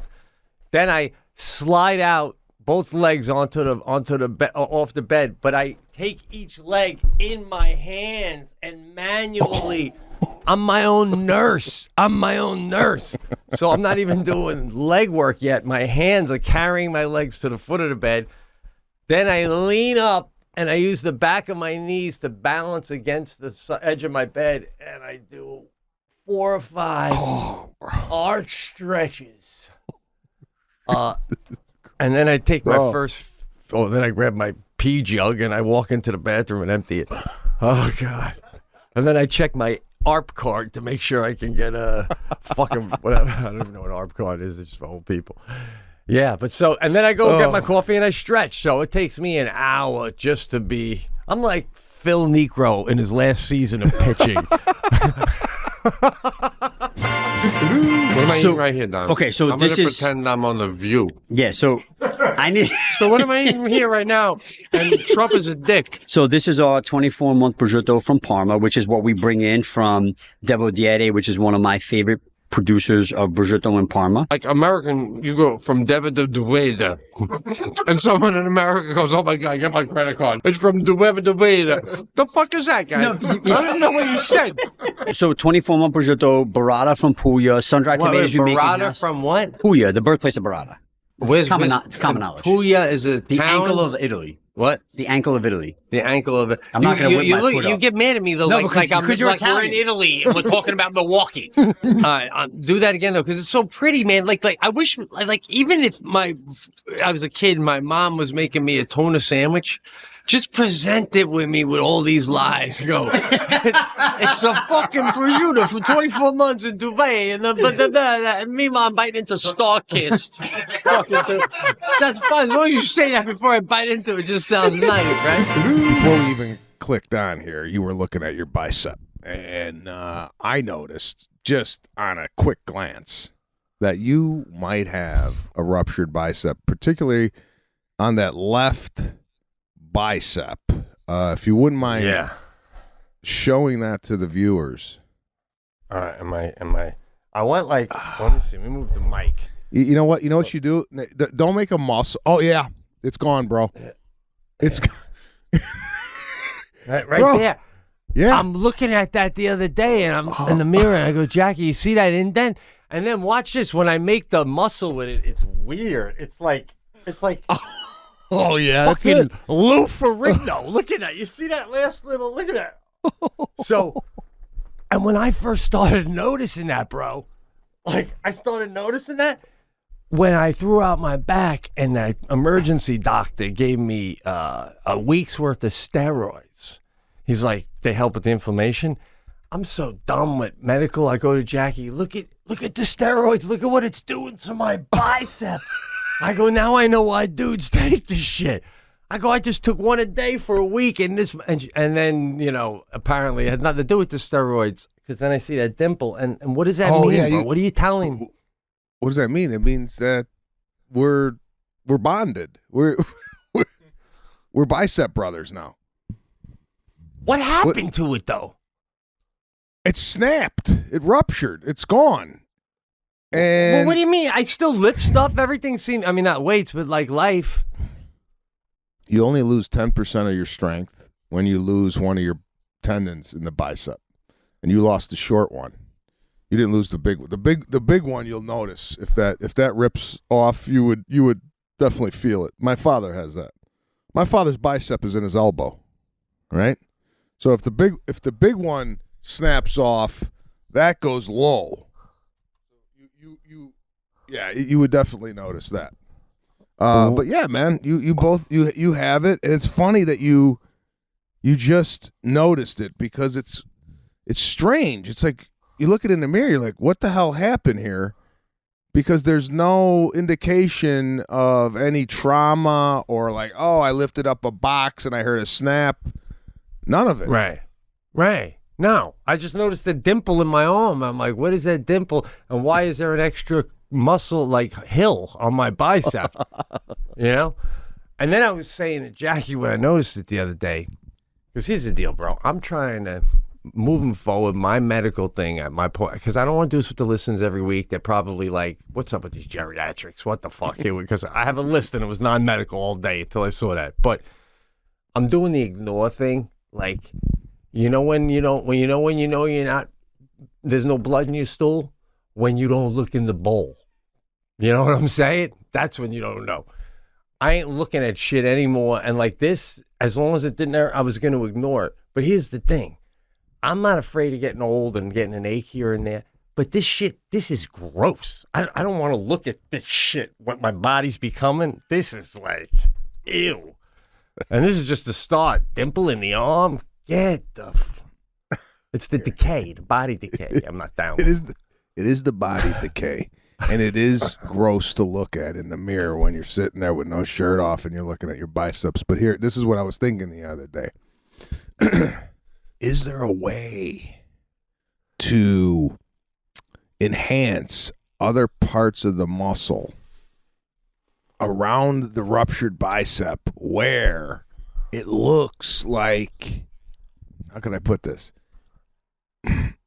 Can you make a ruptured bicep look aesthetically pleasing by either enhancing or decreasing some of the muscles around it? So let's say you worked out more of the shoulder and less of the tricep. Can you almost like to make it in your advantage? Like you're saying, like, look at this Popeye arm I got. Let's say if you decrease the tricep muscle and increase the shoulder muscle, can you make that look like, holy, this guy's got different muscles on him? Like, can we make it look good? Right. I hear what you're saying. I don't know. This goes back to what I said 5 minutes earlier. The only way you can make a ruptured bicep look good is with a long sleeve shirt. You know what I mean? It's like every part of your body's a stage, and the show is over. This show's over now. By the time we're done, it's gonna have a bearded face right here. That's all you're gonna get. Everything else is gonna be draped. You ever worry about getting napped? Me? Yeah, you ever worry about getting napped now? Kidnapped? Yeah, I call it napped because you're an adult, so I just go with napped. I never heard such a thing, bro. That's what they should be calling it. Are you a kid? Are you a kid? So you're not getting kidnapped. You're getting napped. Do you ever worry backing out, napped. Lana's getting a ransom note. She can't read it yet. She's got dinner plans. She'll read it when she gets back. It's a throwback after COVID. No, I don't worry about getting napped. Well, you ever do this? You ever just like, if you just push up right there, give your nose like a little tickly, do you find that you can breathe better if you do that? Right, like out of the nose? Oh, yeah. So what I'll do sometimes when I'm taking my midday nap, I'll lay in a way so that my knuckle lands on that. So I'm falling asleep, taking in more oxygen until I fall asleep, and then it comes off. But like I'm propping up the tip of my nose to take in more oxygen on the start of the nap, bro. That's what they need to invent, a little nose tip stand when you sleep. Oh my God, bro, it's too much. Try to do that. I mean, I don't want to be gross, but it's like too much oxygen. Okay, that's the Oh yeah, bro, you get lightheaded. It's almost like being lightheaded. That's how Tom Cruise lives his life, bro. He's got that much H2O flowing through there at all times. That's Scientology level of oxygen. Jeez, isn't oxygen? That's not H2O, right? It's water, right? Yeah.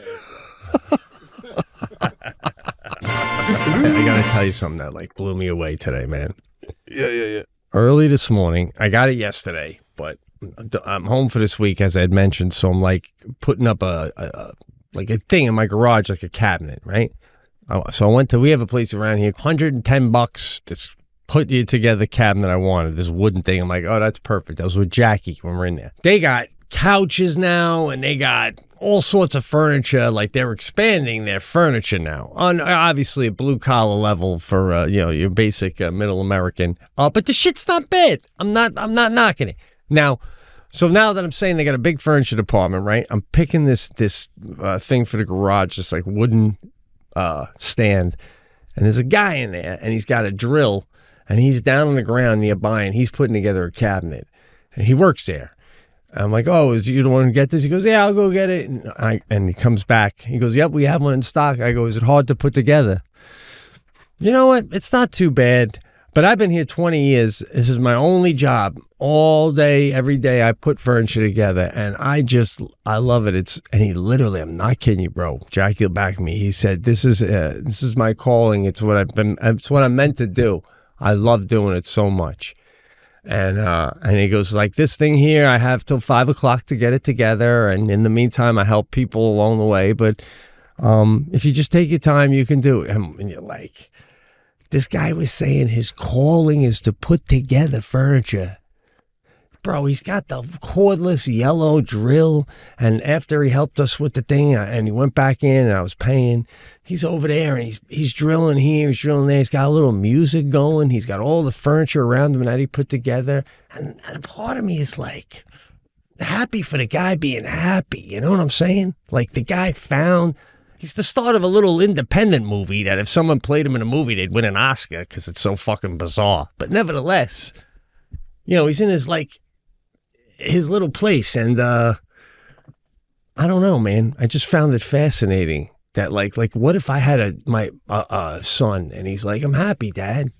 I make enough to pay the rent. I go bowling with the boys on Tuesday. I like to stream my TV shows on the weekend with a little popcorn, and tomorrow I'm putting together a big TV stand I'm pretty excited about. And here's the kicker. I'm putting this thing together this morning, right? First couple hours. Every single screw or nut that you have already has a pre-drilled hole. So if you're putting it together and you find yourself about to put a screw into this wood, you're doing it wrong.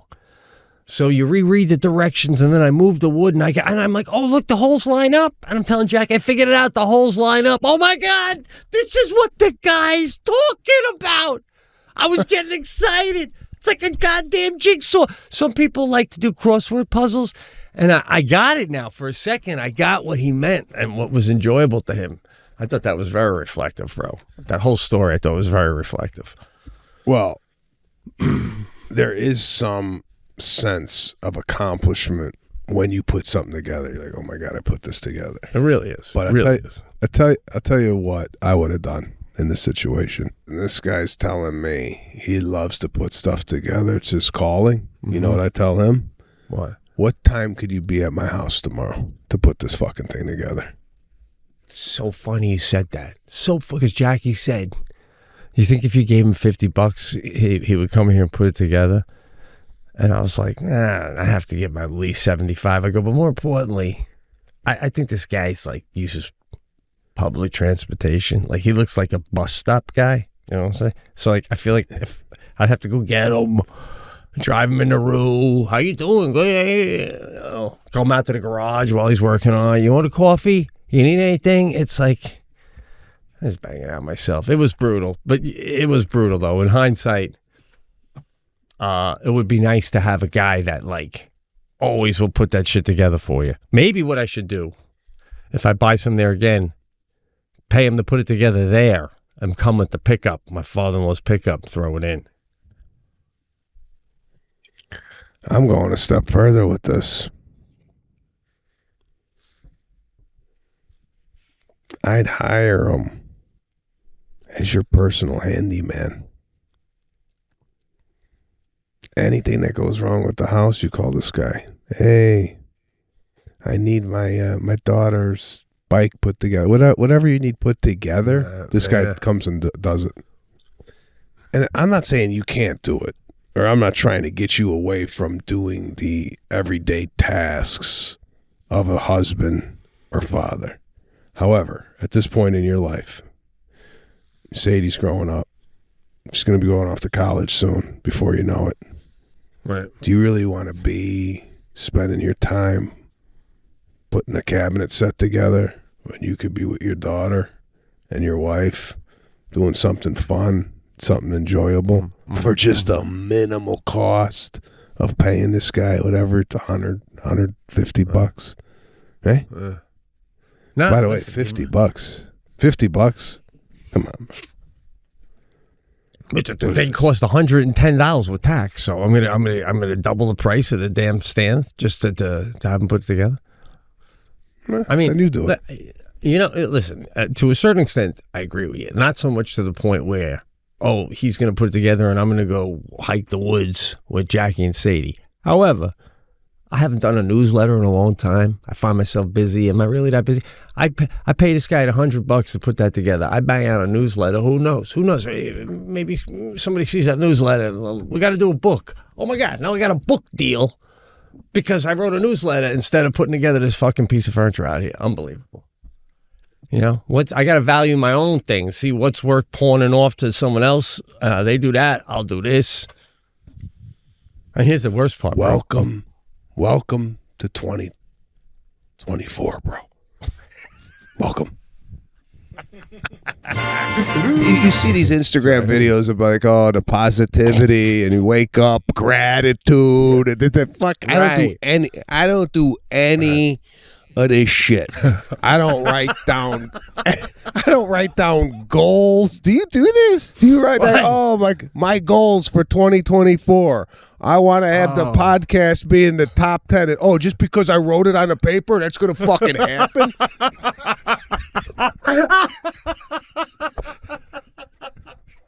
It's gonna fucking happen. No, bro.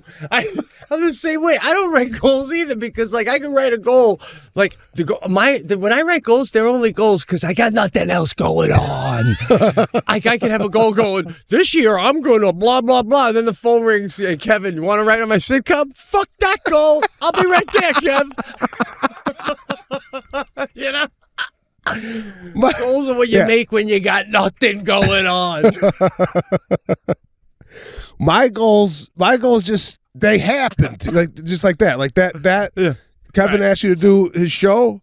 That's a goal. Yeah, that's it. That just happened. Better than the goal I wrote down. I'd rather do that goal.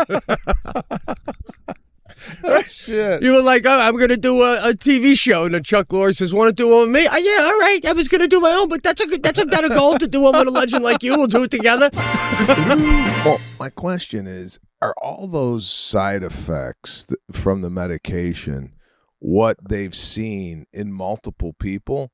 Or did one person take the medication and they were shitting themselves, went blind, had blood in their stool.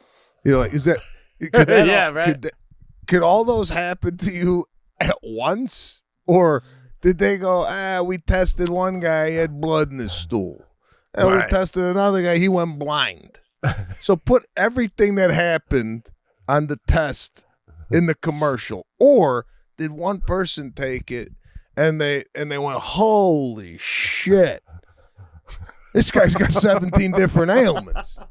I don't know, because like how many people have to go blind before you got to officially tell people you might go blind, right? Like if they go out, one guy, remember that one guy in Milwaukee? Well, we got another phone call. It's a guy in Arizona. Ah, shit. One more, and we officially got to say in the commercial that you can go blind from this shit. Right? That's another thing. That's a great question. Like, if one person exhibits anything, do you got to put that in the commercial? It's like if one person had a rash down the right side of their body, do they got to go, could cause a rash on the right side of your body because one person in the test pool had it? Or, to your point, does it got to be multiple people coming up with this thing where they got to go, okay, put it on the label? Let's say the test pool's 1,000 people and one of them got a rash. You could go, 1 in 1,000 people anyway would have got a rash over the past 3 months, right? We need 5 rashes, right? We need 6 blinds. So then you don't even care about the person that went blind. You're just getting a call going, fuck. Where? Chicago? Another one? God damn it. All right. Yeah. Is there wait. They do, they're such scumbags. Then they do a commercial. They hire somebody who could say it as fast as possible. You gotta come on. You may get a rash. You may come on. Like, what? I mean, total scumbags. This is another thing. I've always wondered. I never met a person that has done one of these trials. Have you ever been at a dinner party and someone said, yeah, do you know I was in the test trial for Viagra? Like, I never met anybody that they've given this shit to before it goes on sale. So my question to you is, how do you need the money that bad where they go, listen, we're testing a new diabetes drug. We don't know what the fuck it's going to do. Right. Yeah. You know, we could give it to you. You could lose your voice. You could lose your hearing. We don't know. You go blind. Right. And someone goes, or you can have ice cream by Friday. I don't know. It's hit or miss with this. Yeah, but like, and what are they paying these people? I mean, for you to give a pill to somebody for 3 months to see what it does, that's I'm thinking $500,000, no? Yeah, well, it depends. Like, if you're like, unfortunately, you got a terminal disease and you're like, this could maybe save you. You're like, all right, I got nothing to lose. But if it's just like, like you said, like, hey, we're looking for people that get a rash. We got this new pill that can get rid of a rash. But, you could also piss blood for the next month. But could get rid of that rash. And we're giving out $20 an hour for anyone who wants to take the pill. And we'll pick up your medical bills. And we'll pay for your funeral if you don't make it at the end of this thing. Well, I was like a sex addict when I was 16. Oh, wow. Jesus Christ. Like I had sex with my teacher when I was like a senior in high school. I was like going to be on like the Maury show and stuff. And oh, wow. And I was 18, so it wasn't rape, but the honesty is just, it's just unbelievable. I know. Like, yeah, to a point where, pack something out of way. You don't need to hear all that shit. Trying to have a good time. You're on the fucking side of the highway trying to bang anyone who pulls over. At 16, right? We're 11 minutes in. I know. Where's this going? He goes, it wasn't really rape. In my head, I'm like, I wasn't even thinking rape. That wasn't even in my head. Was that in your head? He goes, I got caught. No, the social studies teacher got caught. You had a good story. I just do mushrooms every day. That's like my... Every day? 5 days a week. You want them right now? No, I was going to ask if you guys wanted to do them together, but, I've already fucked up with the dirty feet. No, bro. No. Let's just keep the mushrooms. 10 o'clock in the morning. I have a family. So the mushrooms 5 days a week, would we know you were on a mushroom bender if you did them? Or No, not now. It's mostly for me to like kind of stay present and have conversation more than just like getting fucked up on them. Oh, so it's not like you're walking around and you're seeing like, oh, wait a minute, bro. There's a dragon in the sky. There's none of that. I feel like I'm dreaming. I'm talking to you guys on a fucking podcast. I feel like I'm tripping right now. This is his mushrooms. This is the first time Pete and the doctor have been on a podcast together. Got a lot to get into. Actually, this is the Pete and Sebastian show, as Dr. Cohen as our guest. So this is almost like finding out your husband's been cheating and go, well, at least let me meet the woman that's sharing my bed. Yeah, what did you think when you heard he was doing another podcast with another guy? I found out that you reached out and said maybe we should do a podcast together. That's aggressive. That was aggressive. I figured you were like, I mean, he's a nobody. Anybody can do a podcast. What? No, listen, I'm joking. I don't have an opinion about that, but it is good to meet you. I mean, nice to talk to to you. I've hung out with you at the party. I know you. I find you funny. And I've told Sebastian we should all do this at some point because there's so many things. I don't really know a doctor that I'm comfortable with talking about certain things with. And dude, don't hit me with the fucking, I'm a pediatrician, so I don't know what a rash on a 30-year-old would be.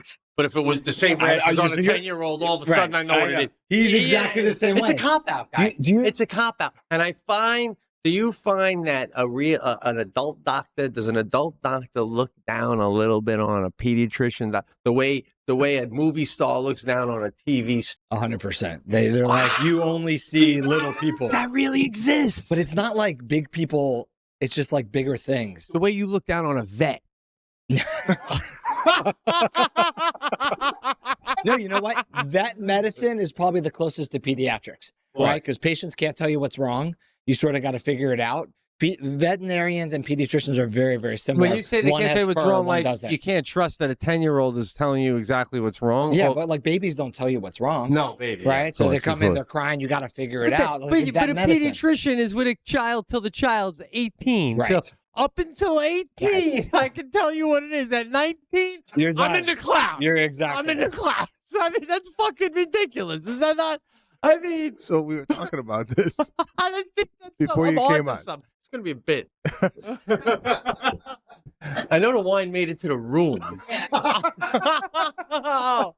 Lindsay, you're best. Thank you, Lindsay. Are you on call, bro? No, it's because it's your podcast. It's just obviously they don't offer guests anything. Oh, thank you. All right, awesome. Cheers. Great to be hanging with you, Doc. Hey, nice to have you here. Oh my God, that was an accident.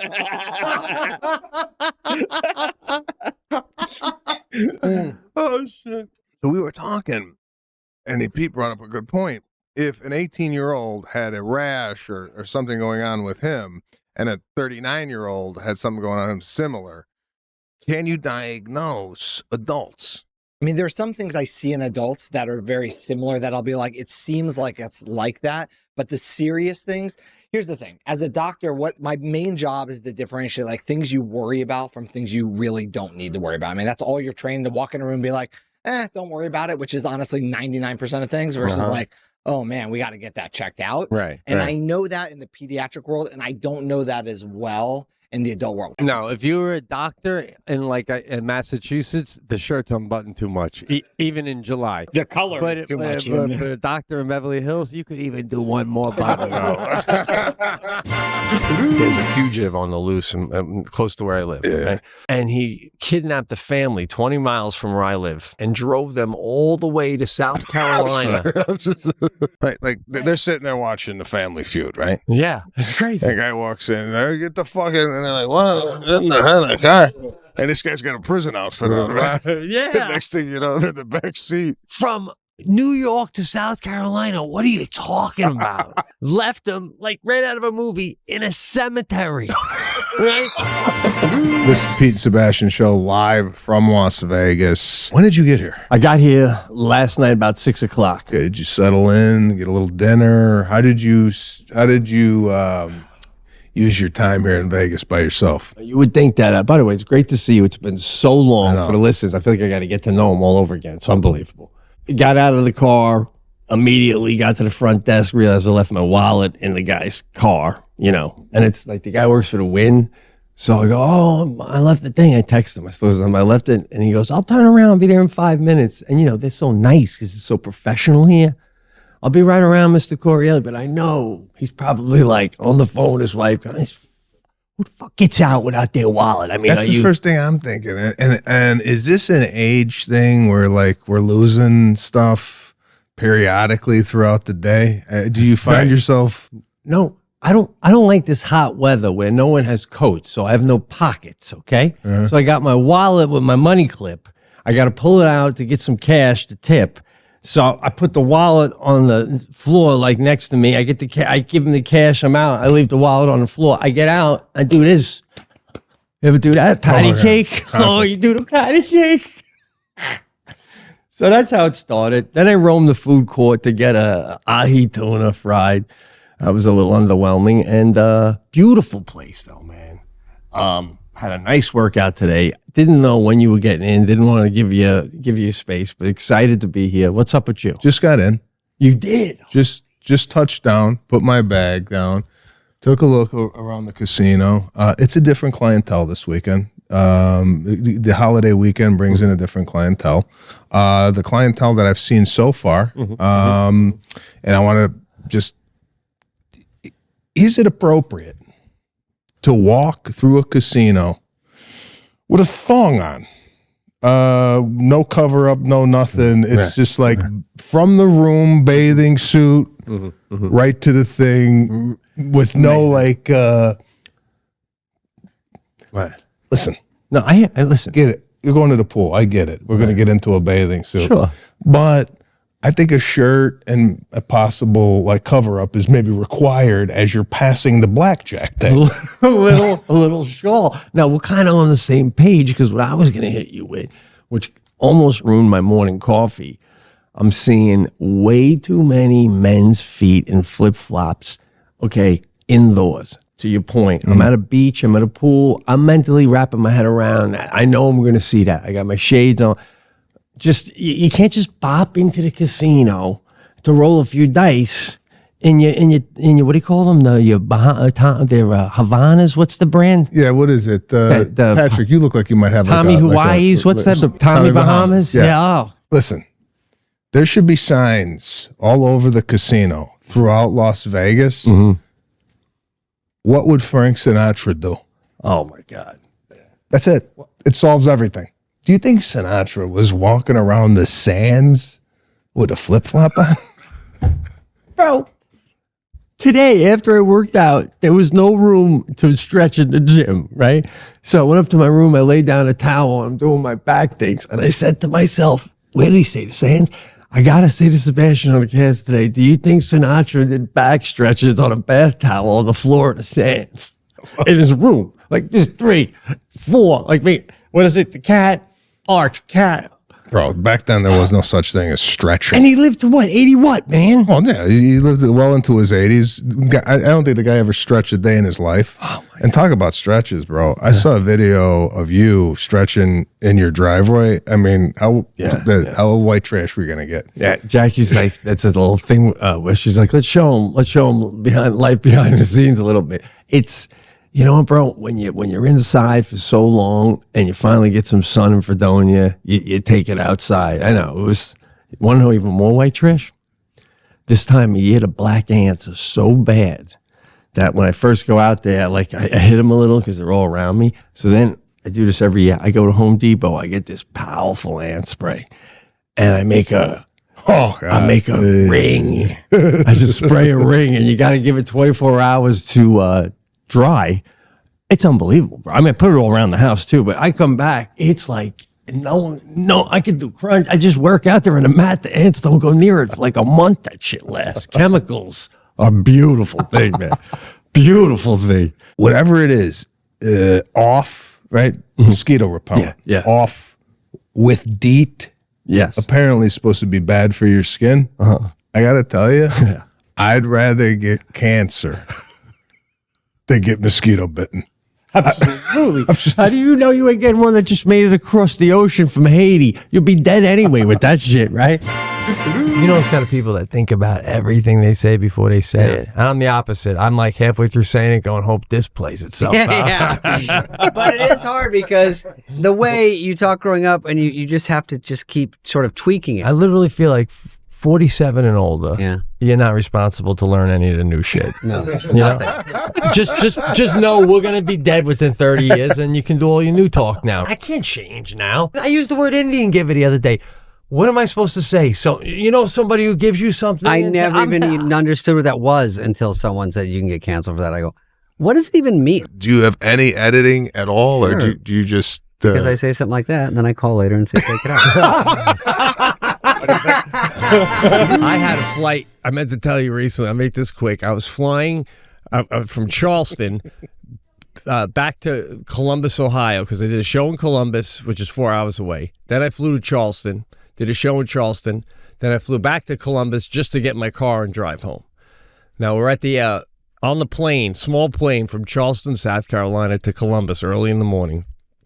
And there's a dude on there, and he's saying, the flight attendant's leaning over to a woman, and she's saying, as an African-American gentleman in the window aisle, and the flight attendant also happened to be African-American woman, and she's like, we're going to go now, baby. Are you staying on, or are you getting off?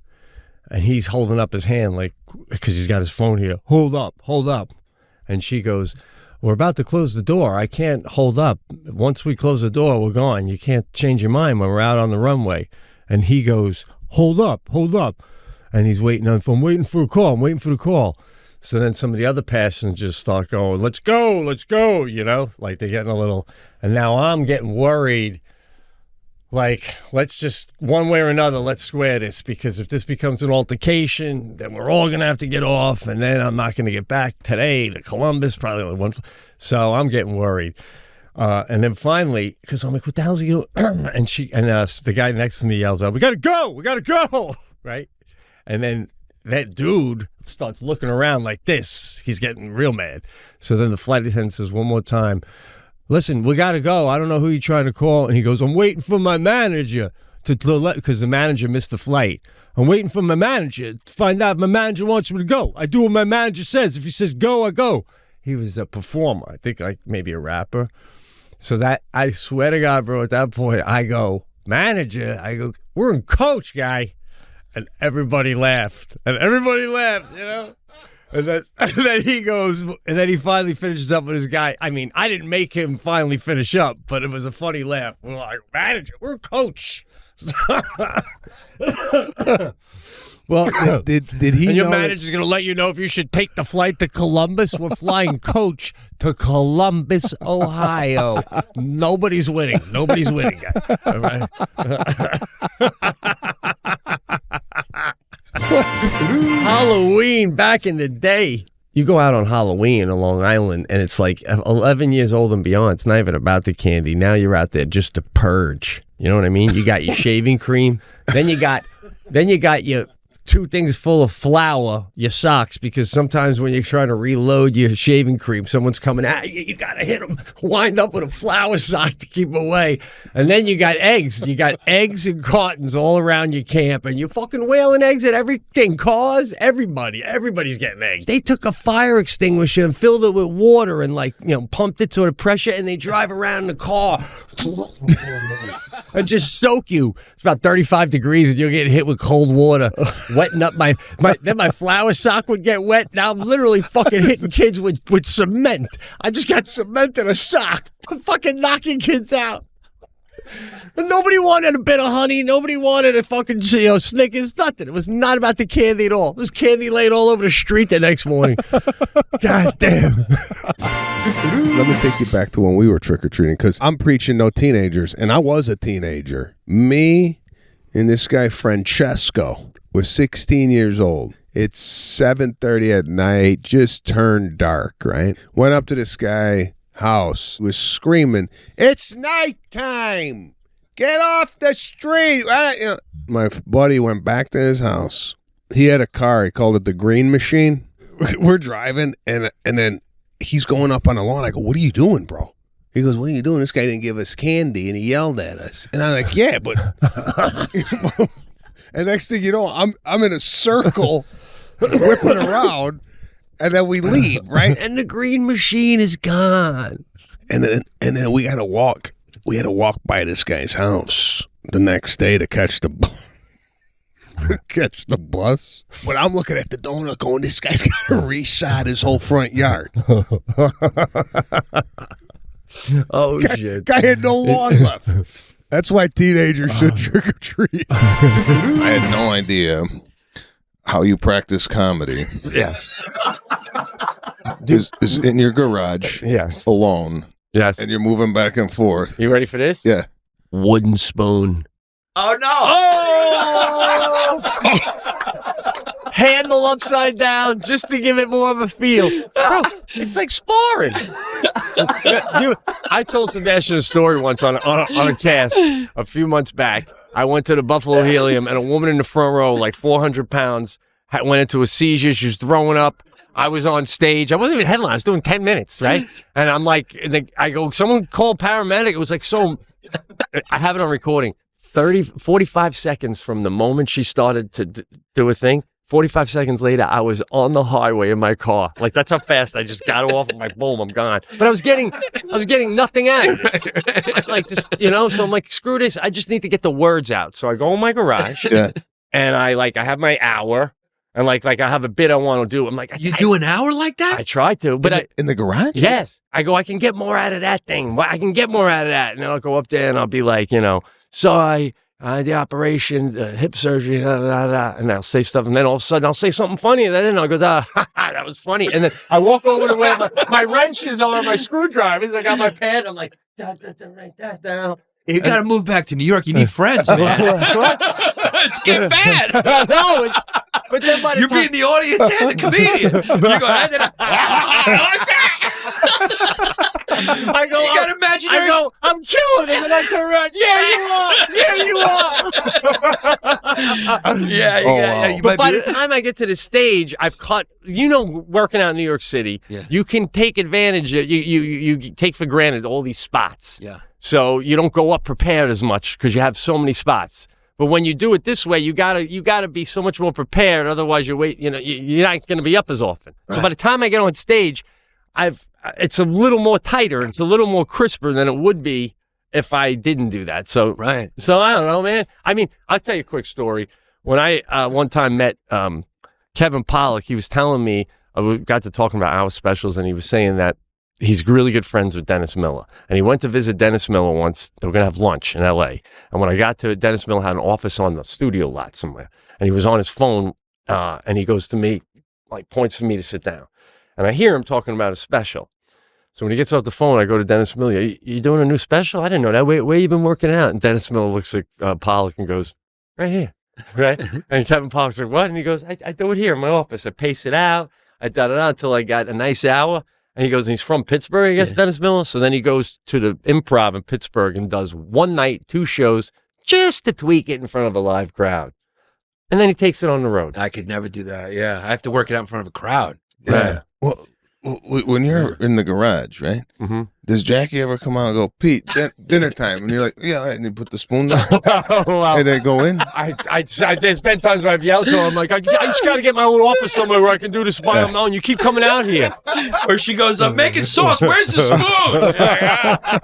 I'm in the middle of my skit. I'll be in a second. I did try at one point. I had a boom box, so I hook up the mic, but that was too cheesy. Yeah. I mean, it was really. I literally one time how's everybody doing today? In my garage, I'm asking how my lawnmower's doing. I think you should move back to a city, man. But you know where I stole it from? Yeah. When I opened for Regan, sometimes I'd see him in the back of his bus going. Because when I first met Regan, and I opened for him once at the theater, he did a new bit. It was so funny because the bit didn't do good. And he goes, that was a new one, folks. Appreciate the feedback. Only he could do. Yeah. So that got a laugh. And then I go, bro, you're doing new bits at a theater? And he's like, where else am I going to do them? This is Yeah. So then I noticed him doing that. I'm like, that's where you get the wording out ahead of time. He's looking in the mirror in the back of his bus, and I'm like, so I just added the spoon and took it to the garage. If you think for 1 second, I'm not trying that tomorrow. That's what I'm saying, bro. It's like I'm sitting here going, maybe am I been doing it wrong? It's a letter from my town. You have to read the letter. Dear Mr. Correale, there have been numerous complaints regarding your behavior. Cumulative impact of these incidents. We urge you to contemplate the possibility of finding a more suitable environment. And it's signed, Village of Fredonia, New York. I've never heard of anybody getting kicked out of a city before. You can't threaten me to leave. It's basically telling you, listen, our town was a peaceful place where people could raise a family, and now you're raining havoc. So I figured, let me take it on the air and say somebody out there affiliated with the cast pranked me. There's a possibility that this thing is real. I think it was a prank, and my lawyer's like, I honestly think it was a cast prank. This is somebody at home was like, he's a villain, writing like a villain. Can we send him a nice cast sweatshirt if he comes forward and admits this? Merch. Fuck, I'm thinking FBI on this guy. We're dealing with some psychotic out there. I can't have my address be getting out there anymore. It's a shame, too. I miss getting all the little trinkets. Trinkets, bro. The way this is going, you might get a pipe bomb in the fucking thing. Jesus. What are you saying, guy? A pipe bomb? That's why I have Sadie open everything, guy. I'm not an idiot. Recently I had some blood work done. Prior to me getting the blood work, they gave me almost like a sugar water to see how I metabolize sugar over 90 minutes. So they drew my blood every half hour. Shortly after that, I have a flight. Now, I was a little, I didn't have anything in my stomach. I took a banana to go, right? So on my way onto the airplane, I get an attack in my stomach that I need to go to the bathroom right away. So I'm the first one on the airplane, right? Woman's like, she's a fan. Hey, big fan of yours. Oh, thank you. I put the thing up. I go, I need to use the bathroom. I go into the bathroom and I don't like bathroom humor. I'm just telling you a story here, bro. Horrific. I mean, it was one of those where I don't think we're going to be able to take off. Right? No one's even on the plane yet? No one's on the plane yet, and I'm in there. I don't know if you've ever pulled this move. You feel like if you let it out, you go flush it right away. I go do the flush don't work. Oh my God. And as soon as that happens, I go, there's no way I could leave this in here. There's no way. Oh right? My God. Was there a party like maybe the toilet don't work till he starts the plane? That's what I'm thinking. I go, this guy didn't even start the plane yet. Nothing works. Oh, this is like not being able to put your window down till your parents start the car. Oh my! And now they're coming on. Now people will come on a plane. Yeah, it probably smells in there. Oh well. Oh my God! It was one of those where you're in your own stench and you got a problem with it. Oh right? my! Like this ain't me. Yeah, yeah. I'm fucking nothing. So I get up. They have that sanitizer that's foam. I load it up about this high of foam, and I throw it on it. I'm thinking this will mask the smell, right? Smart, right? Yes, yes. But I'm staying in there longer than I should be. Like even the flight attendant, I'm going, "What is this guy doing in there?" Right? Yeah. So there's a point where I got to exit. You got it. I got to exit. So I'm sitting there. I'm just sitting there waiting. Finally, I hear something. I go to flush. It flushes. Oh my God.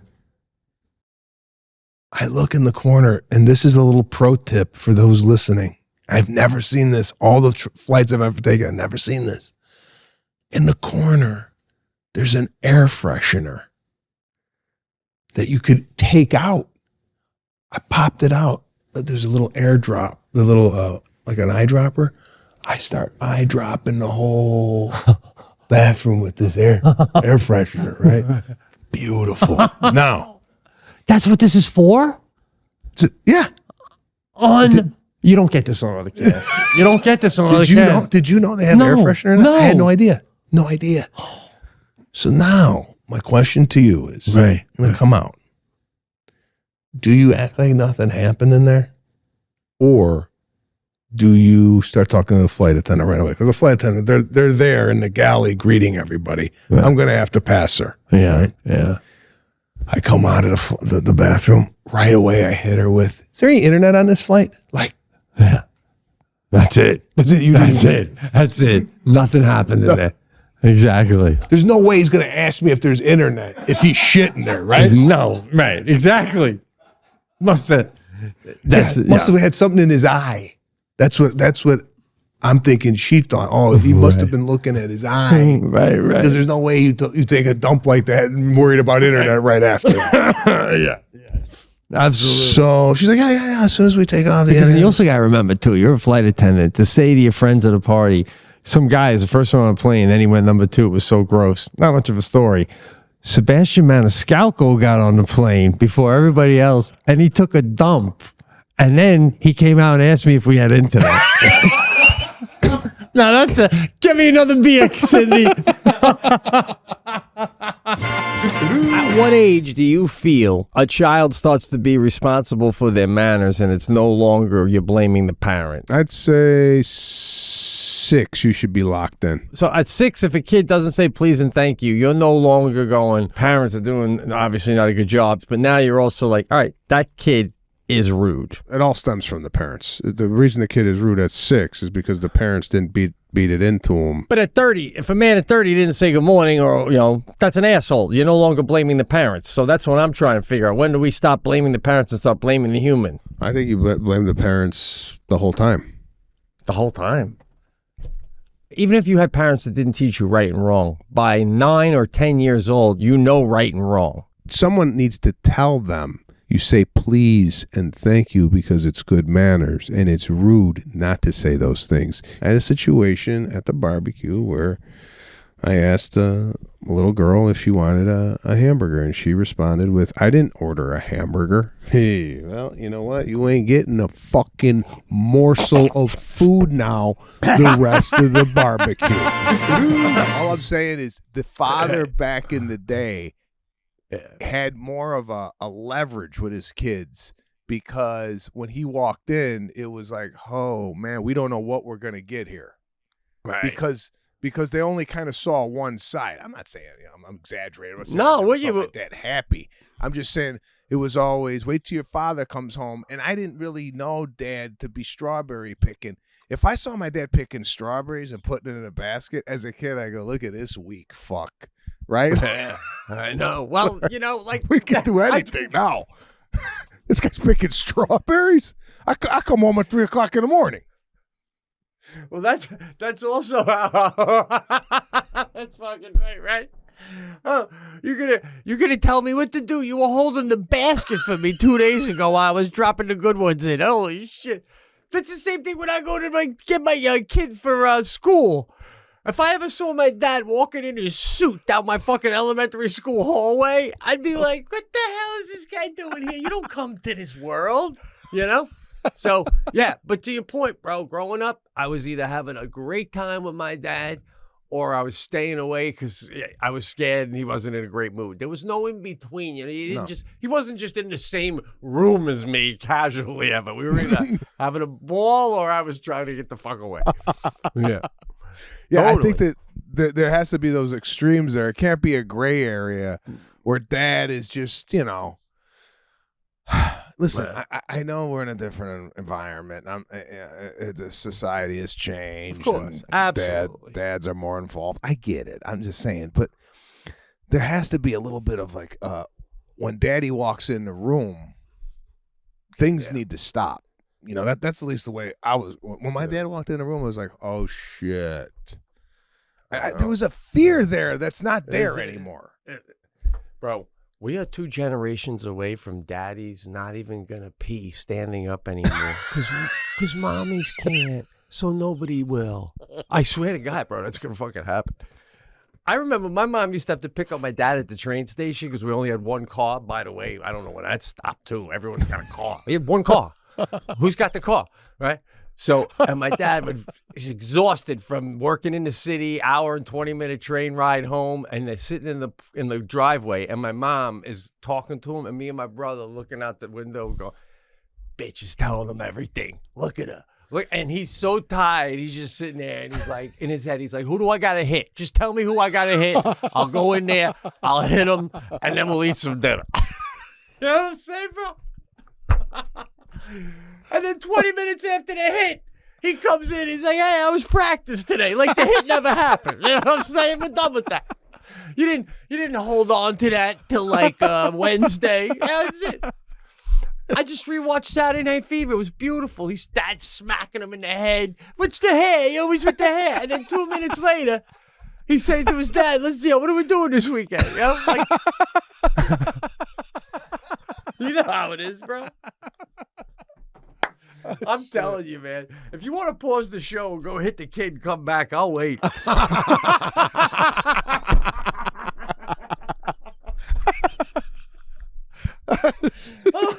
Oh, we gonna lose sponsors talking about this, bro. You could buy, we just saw, you could buy the body of Christ wafers online, right? Now, what's your take on this? What's your take on this? The show. I don't know where we're going with this. Well, bro, what if you buy a little body of Christ? You got it at the house, right? Yeah. Right? I'm with you. Yeah. And you know, you got people over, right? And you put out a little cheese plate, and within the crackers, you got a little body of Christ wafers. And is it appropriate? Do you go, put a little brie on the body of Christ wafer? It's fucking beautiful. Can you serve the body of Christ as a casual appetizer at a party to a Jew? Oh! Like if they accidentally, a Jewish person bit into it, and then you're like, "That was the body of Christ. Welcome aboard." When we did the live show at Irvine, which hasn't been released at all, and we did Q&A, somebody asked if we couldn't, what would we do for a living if we weren't comedians? You know, I don't want to say what we did, because what we said, but I was wrong. And I love the Mafia so much. I love these guys. I think they're so fucking cool. I can't even describe it. And like if my dad, and I want you to be honest with this too, if my father had been in the Mafia, or your dad was in the Mafia, do you think you would have ended up in the Mafia? Or would you be like, "No, Dad, all things equal, like my dad's who he is right now, the same guy. He just happens to be running numbers in the Mafia. Oh, he's made man, and behind the door in his salon in the back door, and you know from growing up, some heavy hitters come by all the time. Yeah, knowing my dad, I don't think he would like, because he never forced me into the hair business, right? Like he never. That wasn't like, he's like, find your own path. So who he is, I don't think I would have been a successor for him. Do you think? Well, I'm not saying my father would want me to do that, but knowing how I feel about my dad and how I feel about, listen, in my perception too, I got to tell the listeners, the mob only kills people that kill other people. Relax. They're good. The neighborhood loves them. They give back to the community. They keep things tight with the Catholic Church. It's like, so that's my perception. Like I could never kill an innocent person, but I feel like if my dad was in the mob, I just think it was so cool and be like, "I'm in. What are we doing with the espresso?" God. Just knowing everybody, playing good music, eating bread, you know, just fucking, God, he was so cool, man. In like a mean, bad way, but what a cool bad guy. What a cool bad guy. You like it? I was, and I know the story, but again, seeing it again, I was stunned that this guy got off 3 separate times. I mean, he went to trial 3 times and got off all 3 times, and that third time he's coming out running to the car like he just won the World Series, bro. What about the first time when he goes in, and it was because that guy he beat up that guy, so the guy was gonna press charges for battery, put him in jail for 50 years, and he's walking in with the trench coat, and the reporters are in his face, and he goes, I think they're confused. Remember that? He goes, I think they're confused, and then the case is withdrawn, right? The guy didn't show up, or the guy, I can't remember, the guy just said, I don't remember. They asked the guy on the stand, is the person that hit you, can you identify the person in this courtroom that hit you? And the guy looked around and said, he's not here. That's right. I mean, that's right out of the movies. I mean, cue Frankie Valli right after that, or like, he's not here, someone like, fly me to the moon. And that's how it was. No one saw nothing of it, right? But then he walks out, and God, he looks right at the reporters on the way out, and he goes, I told you they was confused. Remember that? Oh, God, you can't write that. I watched that doc, and I'm like, I'm wearing black turtleneck for the holidays this year with a blazer. I'm bringing it back. I'm bringing it back. Right? These amusement parks and these carnivals and whatnot, you always see a video where the Ferris wheel is going, and next thing you know, it starts to, you ever see where it starts to like, oh, it's out of control, right? That's me. That's me, my family at a carnival. That would happen to me because I would be worried that that's going to happen. And of course, I would reluctantly say to Lana, yeah, just let him go. And next thing you know, my kid is going in a 360 at 48 miles an hour. Oh, shit. And you're chasing after them. But no, don't you feel if you really think something like that hard enough, it could happen? Like, I feel like if if I'm on a plane, I'm like, this plane's going down. I feel like it's going down. I'm like, stop saying that. You're going to make it go down if you keep fucking saying that shit. Why doesn't it work in the opposite? Like, we always think the negative is going to happen. What if you did something positive and said, oh, you know what? I'm going to come into a lot of money next month. And because my mind don't believe me. My mind don't believe me. I've said to my mind, I'm going to be a big star someday. And my mind said, you don't even think that. I want to fill you in on something that basically it almost got really dangerous with the town. But here's the deal. So I had these 3 trees in my backyard that over the course of the past couple of years, 2 of them got cut down. And then recently a guy cut the 3rd one down. So I got 3 stumps. And I said to the guy who cut the 3rd one down, Johnny's tree service, I'm Johnny, you going to do the stump now? You know what? I really don't do stumps anymore. Plus, it's a little too close to your barn area here. And he goes to me, you know what you do? There's a chemical. Go to a tractor store. Tell them you want the stump chemical, and they'll set you up. So I go to the tractor store, and believe it or not, the stuff, it comes in a jar. And what you got to do is, it's these little white balls. You got to drill into your stump, right? So I got this long drill bit, and you drill these long holes into your stump, and then you drill on the side, and you want your hole on the side to meet your hole coming down. So it has like ventilation. And then you dump this shit in these holes. And you got to put like 2 or 3 of them in each stump. It's a pain in the ass to drill all these, but I did it. And then you got to let that chemical sit for like a month and a half to 2 months. And what that chemical does is it gets into the log, into the root, and it kind of like does what's happening to our body at bones as we get older. It makes it porous and like burns holes all the way down into the root. Then you got to go buy diesel. I don't have diesel, so they said kerosene works. So I go up to my local store and I get kerosene, 3 gallons of this shit, and I dump it down these holes into all my stumps. All right? Then you think you could just light a match. It's not like gas. It doesn't go right up. You take charcoal and you get the briquettes really hot, and then you stuff them in those holes. You know, I got gloves on, quick bang them in there, and then I put a little gas on there to get it going.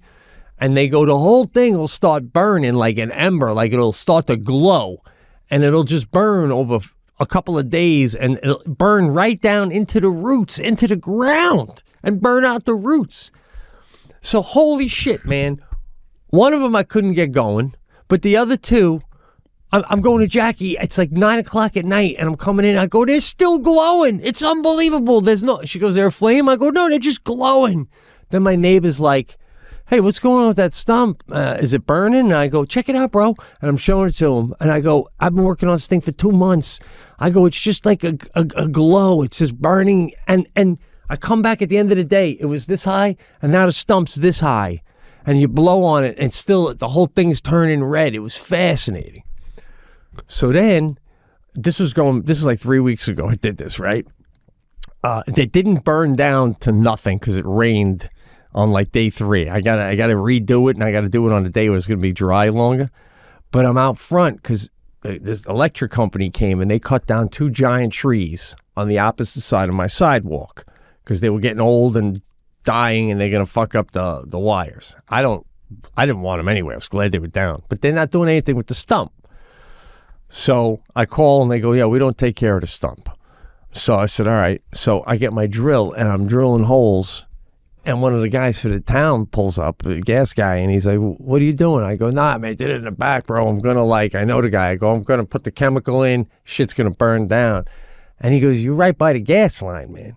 If that shit works like you're saying it is, that thing can burn down. And if it catches the gas line, bro, I could fire up the whole fucking town, just one house after another. Boom, boom, boom, boom, boom. Like a 4th of July show you never seen before. Can you imagine that? The whole village, just house after house. Pow, pow, pow. That's like Al-Qaeda couldn't even think of that shit. You know what I'm saying?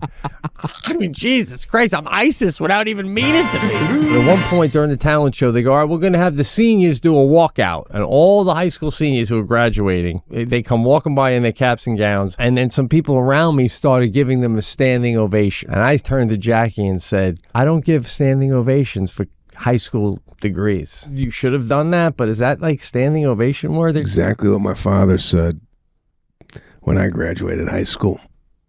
He was looking around going, why are we here? I fucking love it, man. No, he goes, this was expected. This is not like an accomplishment. We clap and we come to when you get the doctor degree or the engineering degree. Even the police academy or the fire academy or whatever it is. We give a golf clap, we go have a nice dinner, and then you're in the real world. But this is a pit stop. This is bullshit, right? If you didn't do this, you're a loser. You know?